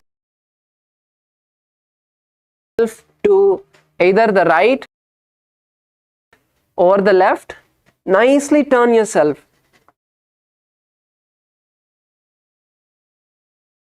Turn yourself all the way. And now you're going to bring your hand around the knee. Bring your hands around the knee and wrap your hands.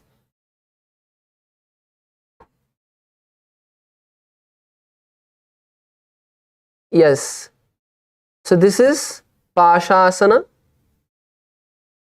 So now let me make this a bit easier for all of you. So if it is very difficult to do with both the legs, you can just wrap your hand around one leg. So bring your hand in between of the legs, and if you're turning to the right, or to the left, whichever side you're turning to. Bring that respective opposite hand in between of your legs and wrap your leg wrap your hands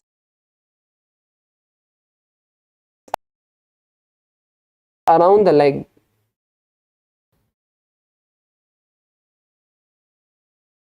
Yes, Chinli Ayya, that's good. Swarupa Ayya, try panunga.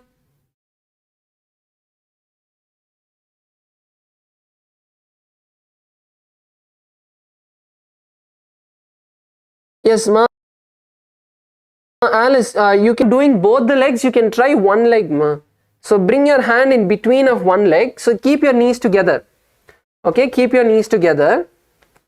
And now bring one hand. So if you want to try on the left side first, then if you want to turn to your left side, then bring the right hand in between of your legs. Yes, and now turn to the left side.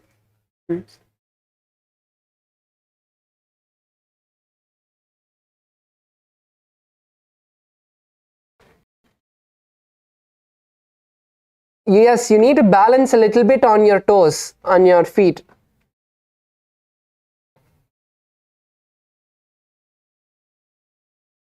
Yes, that's correct. That position is correct, ma. Now bring your hands around the leg.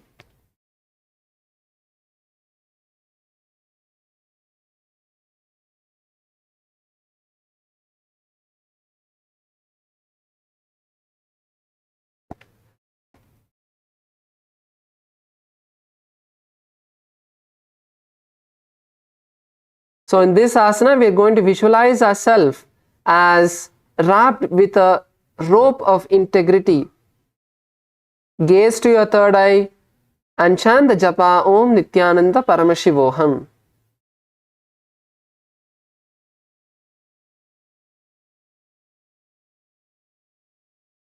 आदतले भूमौ निधाय जानु उरसि निधाय विपरीतहस्ताभ्याम् ऊरुसहितचम्के निभद्य तिष्ठेत् पशासनं भवति.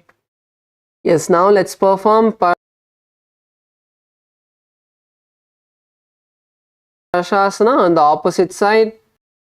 So last time if you did on the right side, then this time you can do on the left. So turn towards the left side.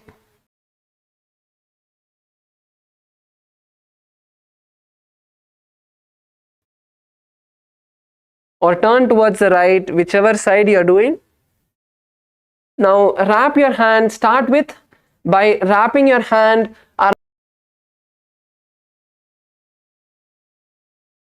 around one leg.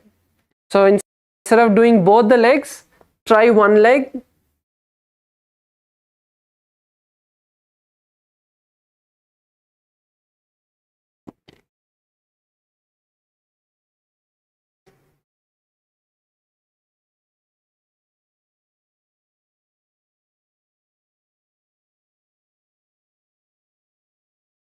And once you're able to do with one leg, then try with both the legs. Yes, Sairamaya, that's good. Try to hold on, bring your hands underneath your leg, Gaya. So you're bringing your hand to your hips, to your back. Bring it down, bring it to the foot. Then you'll be able to hold your hands. So if you keep your hand on the back, it'll be very high.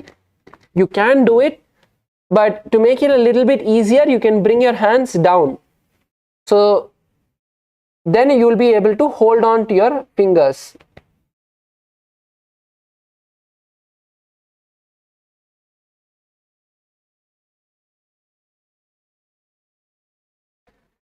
Once again, let's visualize that we are wrapping ourselves with a rope of integrity and chant the japa Om Nithyananda Paramashivoham internally.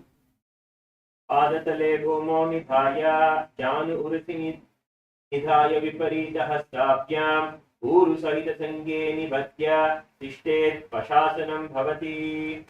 Yes, relax. Let's relax for a moment.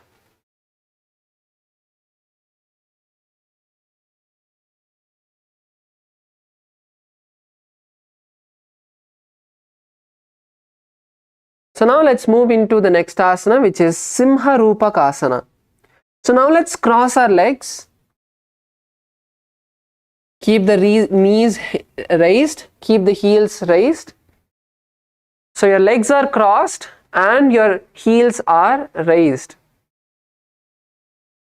Keep your hands on your knees. This is Simha Rupakasana. So either you can stand up on your knees and then cross your knees behind you. Slightly widen your knees. So you can slightly widen your knees and then bring yourself down onto the heels.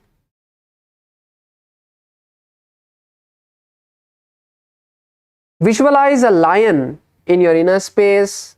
Gaze to the nose. Perform the Sahaja Kumbhaka. So that pranayama is changing to Sahaja Kumbhaka. Sahaja Kumbhaka is a simple and easy breathing. Just inhale and exhale. Chant the japa Om Nithyananda Paramashivoham. Sivanim gulpadeshebhyo nipidya vritkramen to prasarya januror hasta vasanam simharupakam. Now we move into the next asana, which is Guptasana.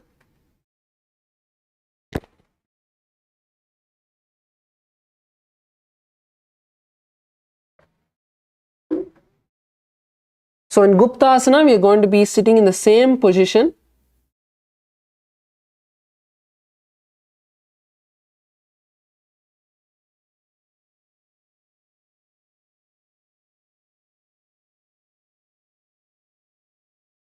So just one change that's going to be in this asana is, last asana we were sitting on, our toes were on the ground, our heels were raised and our toes were on the ground. So this time you're going to flatten your toes but keep your legs crossed.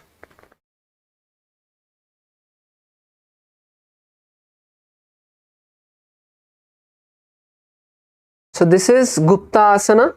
Keep your hands on the knees.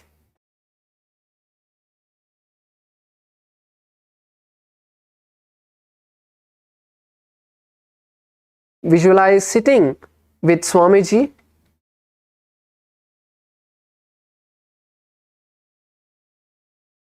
In the space of listening, in the space of Upanishad. Gaze to the nose.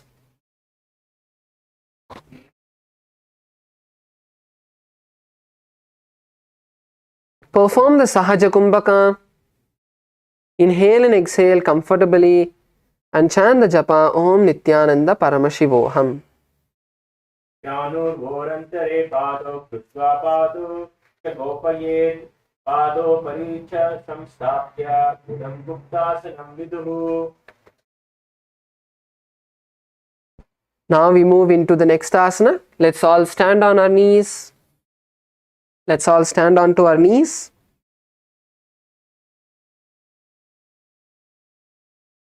So now once you have stood on your knees, you're going to slowly cross your legs behind your back and try to bring your feet to the opposite knee. So you need to widen your knees. If you keep your knees close together, you're only going to fall. So widen your knees nicely and then cross your legs behind. And slightly bend backward and hold your calves. This is Viyogasana.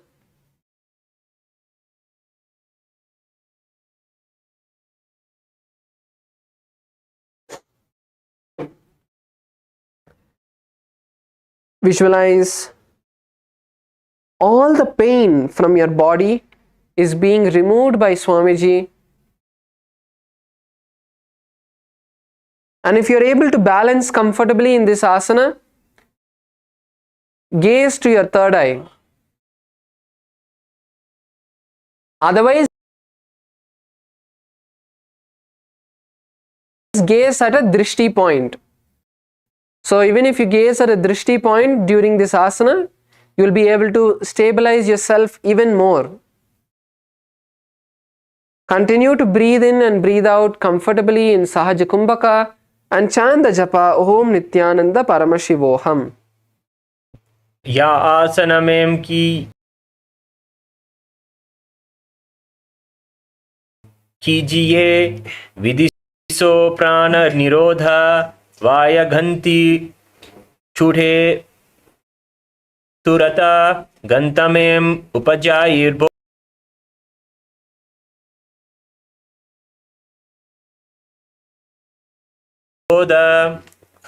Slowly uncross your knees, stand on your knees, just uncross your legs and bring your knees together. Let's uncross our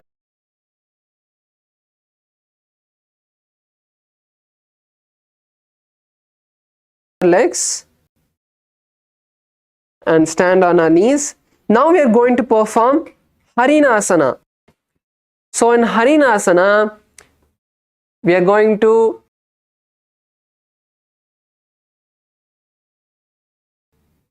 bring our hands together in front of us, cross your hands in front of you, and now raise your legs quickly and try to touch your heels to your buttocks, like how a deer would jump. Raise your legs as high as you can.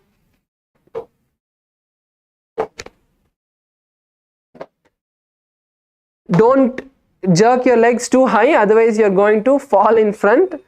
So make sure you're balancing at the same time, and don't crash your legs onto the ground again.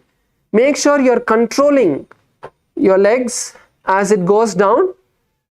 You don't want to bring your legs all the way, otherwise your legs would start hurting. So control when your legs are going down. And also, once again, in this asana also, if you are not able to balance, if it's a little hard, you can slightly widen your legs. So by widening your legs, you'll be able to balance yourself even more.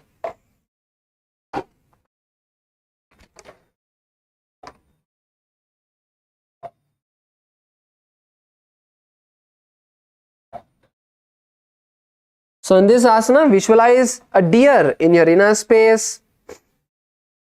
Perform the Sahaja Kumbhaka, inhaling and exhaling comfortably, and chant the japa Om Nithyananda Paramashivoham. Tanam kritva ashnibhyam nipambam harinasanam bhavati.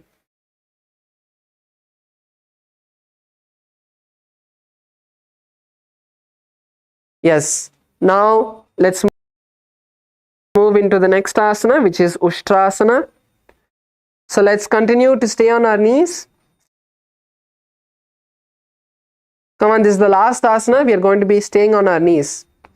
So let's raise on to the knees. And now you're going to lower yourself down.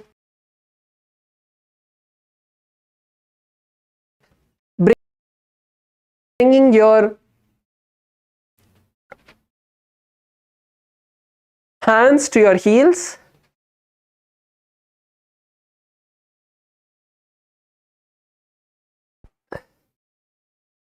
So if you want to make this a little bit easier, you can raise your toes up.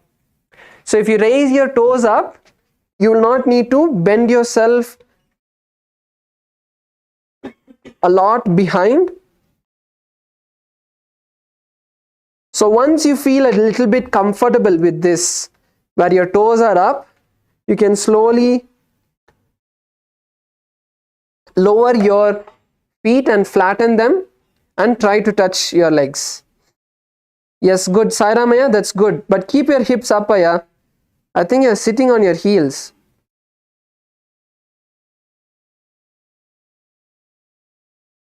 So even if this is hard, you can just keep your hands on your thighs.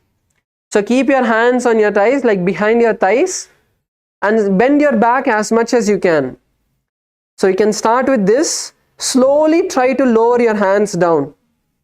So first try to touch the back of your knees, then walk your hands. Keep your toes up and walk your hands back. slowly, and then you can bring your hands to the heels. So visualize a camel in your inner space and chant the japa Om Nithyananda Paramashivoham.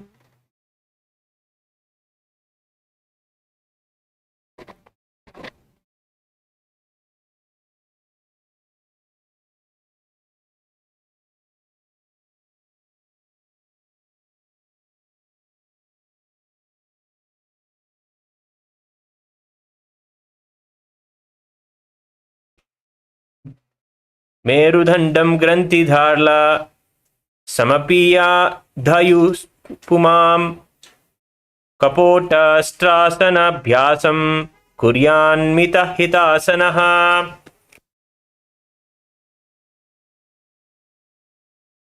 Relax. Let's come down onto our heels. Stretch your legs for a moment. So we are moving into the next asana, which is Malasana. So now let's sit with our legs stretched. So as we are sitting with our legs stretched, let's now slowly bring one leg at a time on top of our shoulders.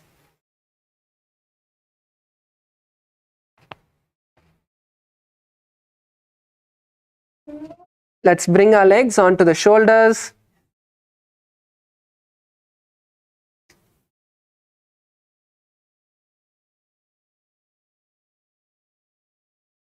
Yes, come on, Sairamaya, bring your legs onto your shoulders.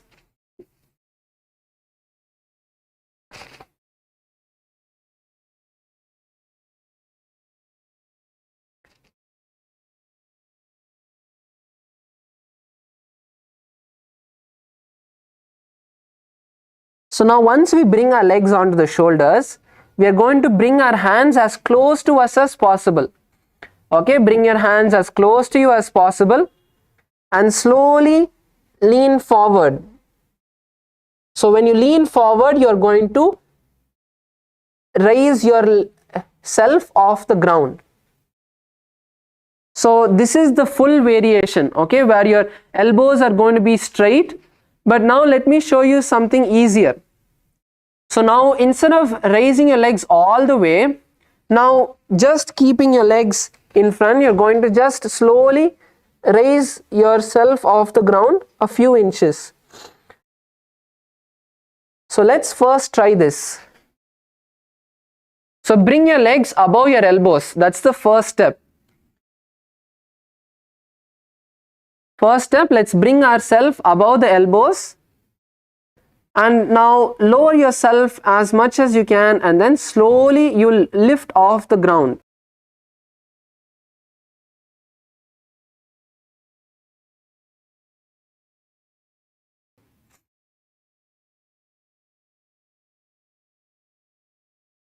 Come on, Ma Alice, try Ma.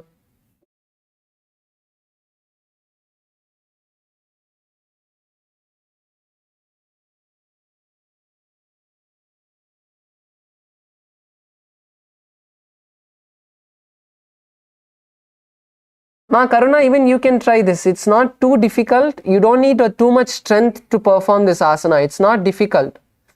Come on, Punithanaya.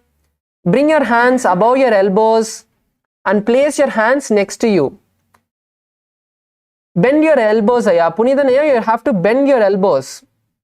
Unless you bend so keep your hands a little wide. So don't keep your hands too close to you. Keep your hands a little wide. See, your hands have to be outside of your hips. That much distance have to be there. Most of you are keeping your hands very close. Wow, Chanliya, that's great. Yes. Super. Swetaman, நீங்களும் தூக்கிட்டீங்களா? Okay, good. You're almost there, ma.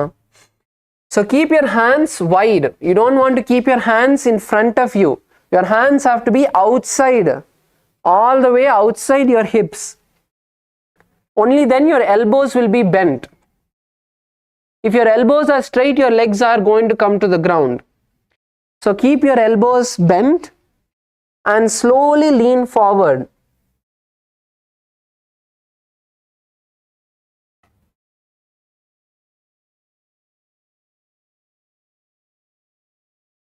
So even if you want, you can cross your legs in front of you. So that will help you also to balance a bit more without your legs slipping. So you can cross your legs in front of you and then try. So visualize wearing a mala, a necklace, and chant the japa Om Nithyananda Paramashivoham.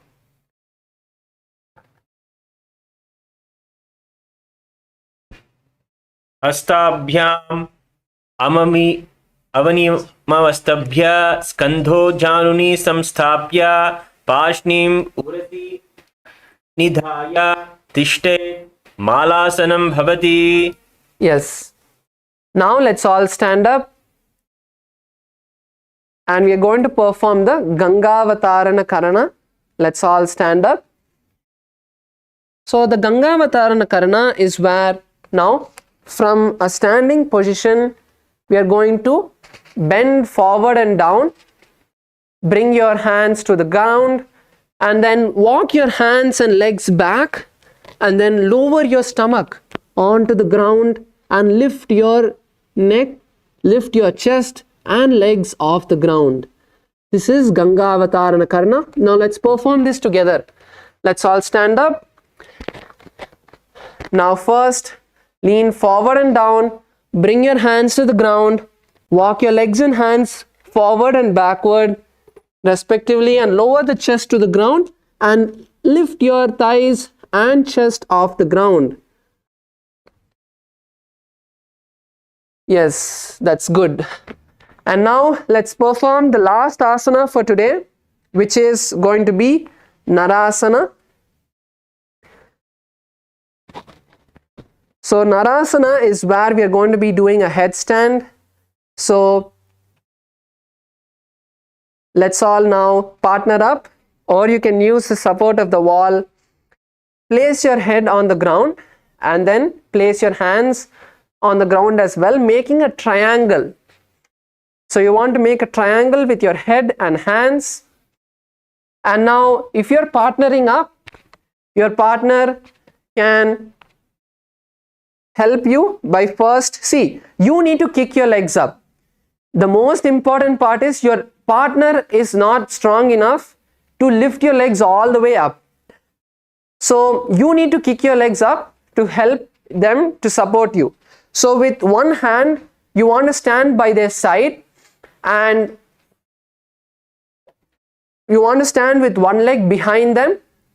Bring your hand to their back with their, and now they're going to kick. So kick their legs. As they kick their legs up, you're going to hold their legs. And then slowly they're going to straighten their legs and you can balance. Hold their legs. And then when they're ready to come down, once again hold their legs and then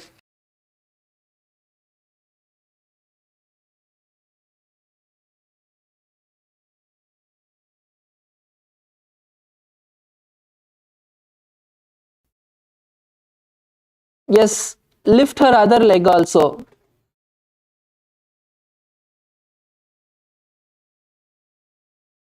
Yes, Saramaya, now you help Punithanaya to do.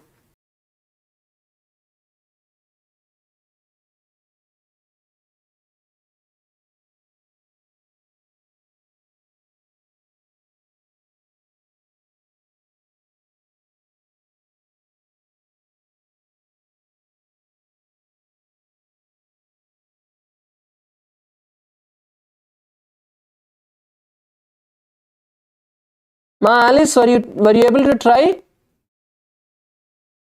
You tried. Good. That's good.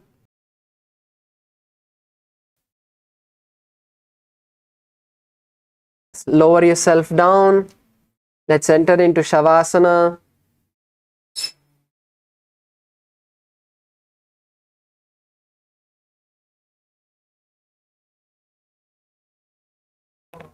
Lay down on your back. Bring your hands to your side.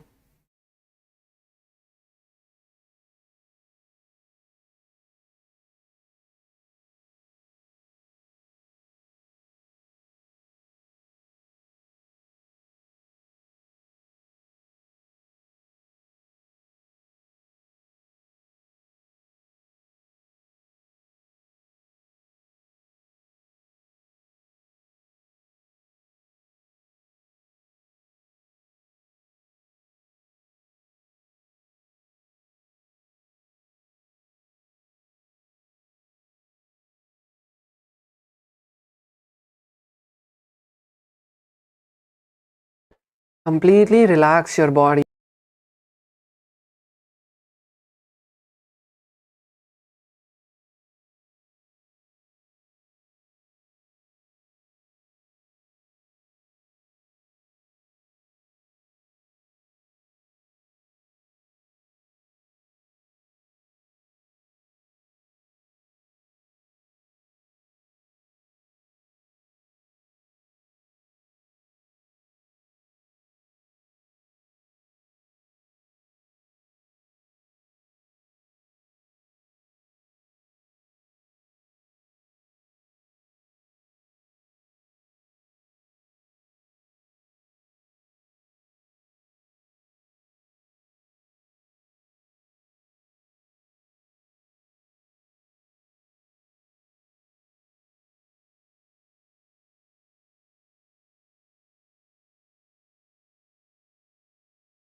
Let's slow to ourselves.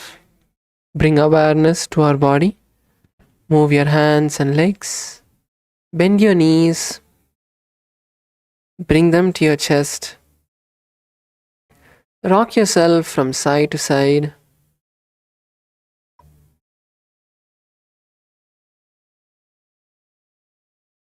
Slowly roll yourself up into a comfortable seated position. Bring your hands together in front of your heart center. Close your eyes. Take a deep breath. Visualize Swamiji and let's chant Purna Mantra. Om Purnamadav Purnamidam Purnat Purnamudachyate Purnasya Purnamataya Purname Vavashishyate. Om Shanti Shanti Shanti. Harihi Om Tat Sat. Sarvam Bhagavat Shri Nithyananda Paramashiva Padukar Panamastu. Om Nithyanandam. Thank you all. Hope all of you enjoyed today's Nithyananda Yoga session. And now we'll be preparing ourselves for the next sessions. The timings will be announced by the hall volunteers. Thank you all. Nithyanandam. Yes, and Alisma, looking forward to seeing you tomorrow also for the yoga.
Yes, Nithyananda, welcome. We just finished these 108 asanas, sequence of Pratma Vinyasa Krama. Just take a couple of moments to freshen up and come back ready for the power manifestation. Please also make sure that you are ready for the power manifestation. Do bring your eye bands or any cloth that you will use to cover your eyes. We will be shortly starting the power manifestation, the power of third eye vision, so seeing things blindfolded.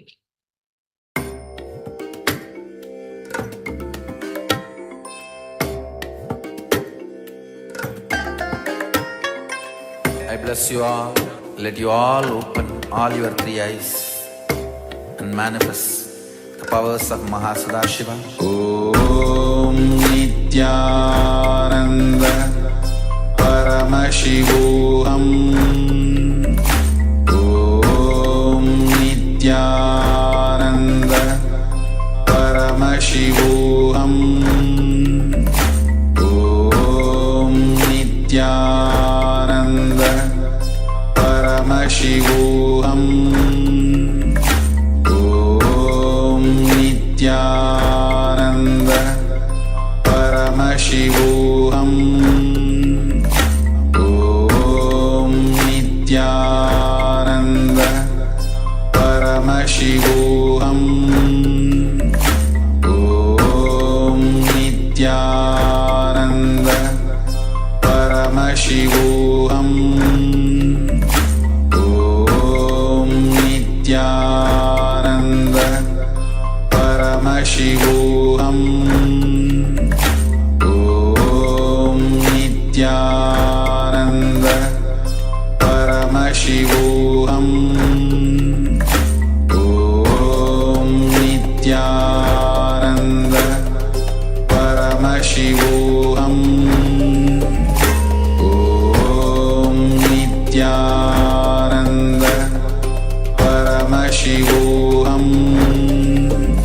Paramashivoham. Om Nithyananda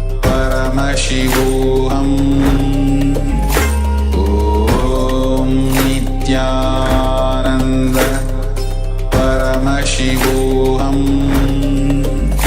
Om Nithyananda Paramashivoham. Om Nithyananda Paramashivoham. Om Nithyananda Paramashivoham. Om Nithyananda Paramashivoham. Om Nithyananda Nithyananda Paramashivoham Om Nithyananda Paramashivoham Om Nithyananda Paramashivoham Om Nithyananda Paramashivoham Om Nithyananda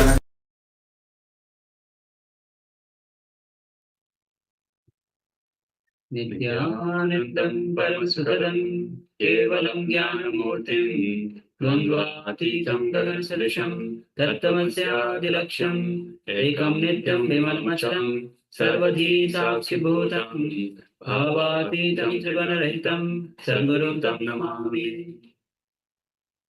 Yes, Nithyanandam, all of you. Nithyanandam. Welcome to today's day 15 of Paramashivoham Level 1. We just finished 108 asana sequence, Prathama Vinyasa Krama. Take a moment and share the experience of yoga that you had today, any breakthrough that you had through the yoga. And meanwhile, as you are sharing, let's get ready to manifest the powers of Paramashivoham. We'll be entering into the SUPREME now, but you can get ready with the blindfold or the piece of cloth with you.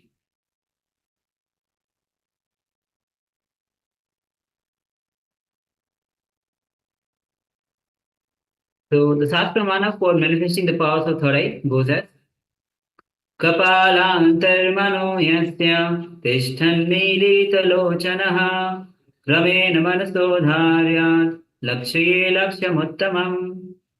The translation of this verse goes as, by fixing the mind on the inner space within the crown center and sitting stably without any movement, having the eyes closed in succession, but that stability of the mind and the inner space through the power of third eye, one directly sees the ultimate goal, Laksham, by having the vision beyond the sight that reveals any object or place, attaining the space of oneness with the source, Paramashiva.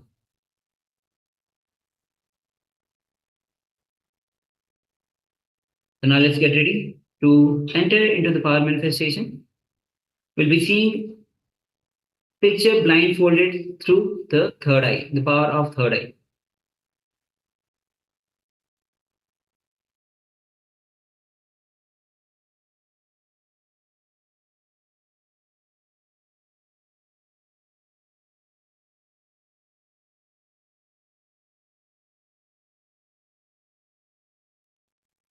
All right, so let us sit comfortably with the head, neck, and spine in a straight line.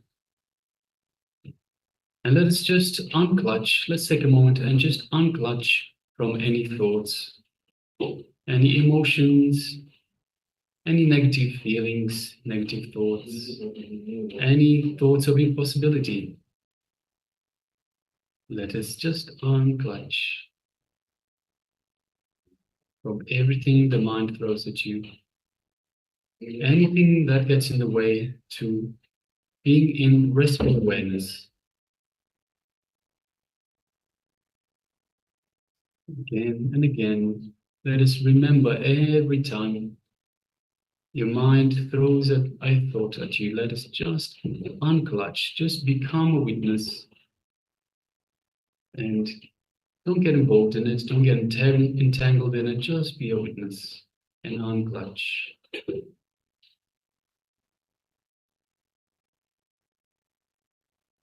Now, let us move our awareness to the inner space, to our inner space, which is just below the heart center, the Ananda Gandha. And let us remember Swamiji in our Ananda Gandha. So just the mere remembrance of the Master invokes him in our inner space. Now let's just take a moment and feel Swamiji in our inner space. Feel his love, his compassion, and his infinite wisdom, his infinite grace in our inner space.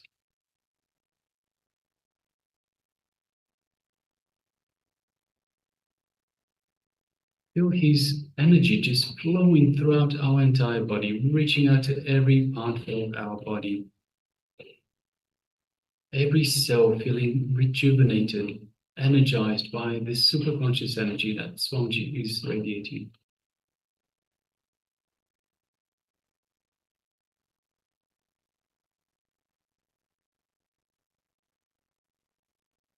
Just take a moment and feel the space of oneness with Swamiji. You are one with Swamiji.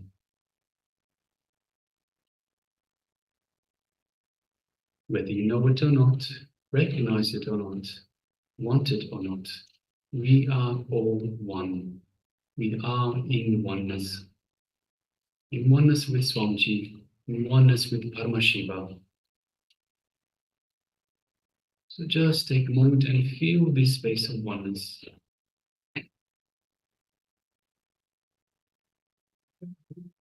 Now let us gently move our gaze to the third eye, just gently, just like you would be looking at a flower. So look through your third eye into Swamiji's third eye. And as you do so, create a connection to Swamiji's third eye.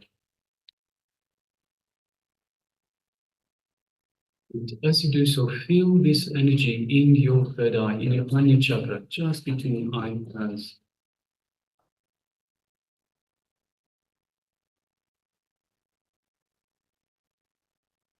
Now let us start chanting the Mahavakya. Om Nithyananda Paramashivoham. Om Nithyananda Paramashivoham.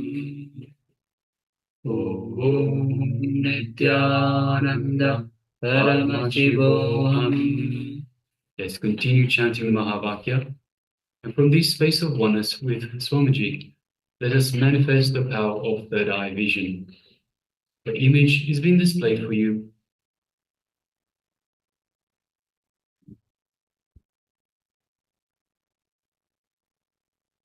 The image is being displayed for you now. Let us begin.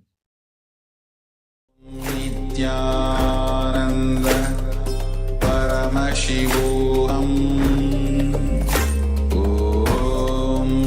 Nithyananda Paramashivoham. Om Nithyananda Paramashivoham. Om Nithyananda Paramashivoham. Om Nithyananda Paramashivoham. Om Nithyananda Paramashivoham. Om Nithyananda Paramashivoham. Om Nithyananda Paramashivoham. Om Nithyananda Paramashivoham. Om Nithyananda Paramashivoham. Om Nithyananda Paramashivoham. Om Nithyananda Paramashivoham.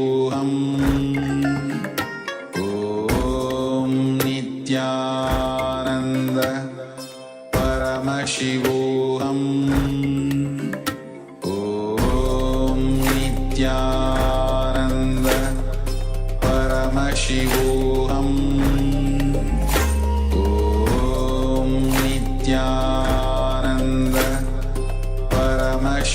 Paramashivoham. Om Nithyananda Paramashivoham. Om Nithyananda Paramashivoham.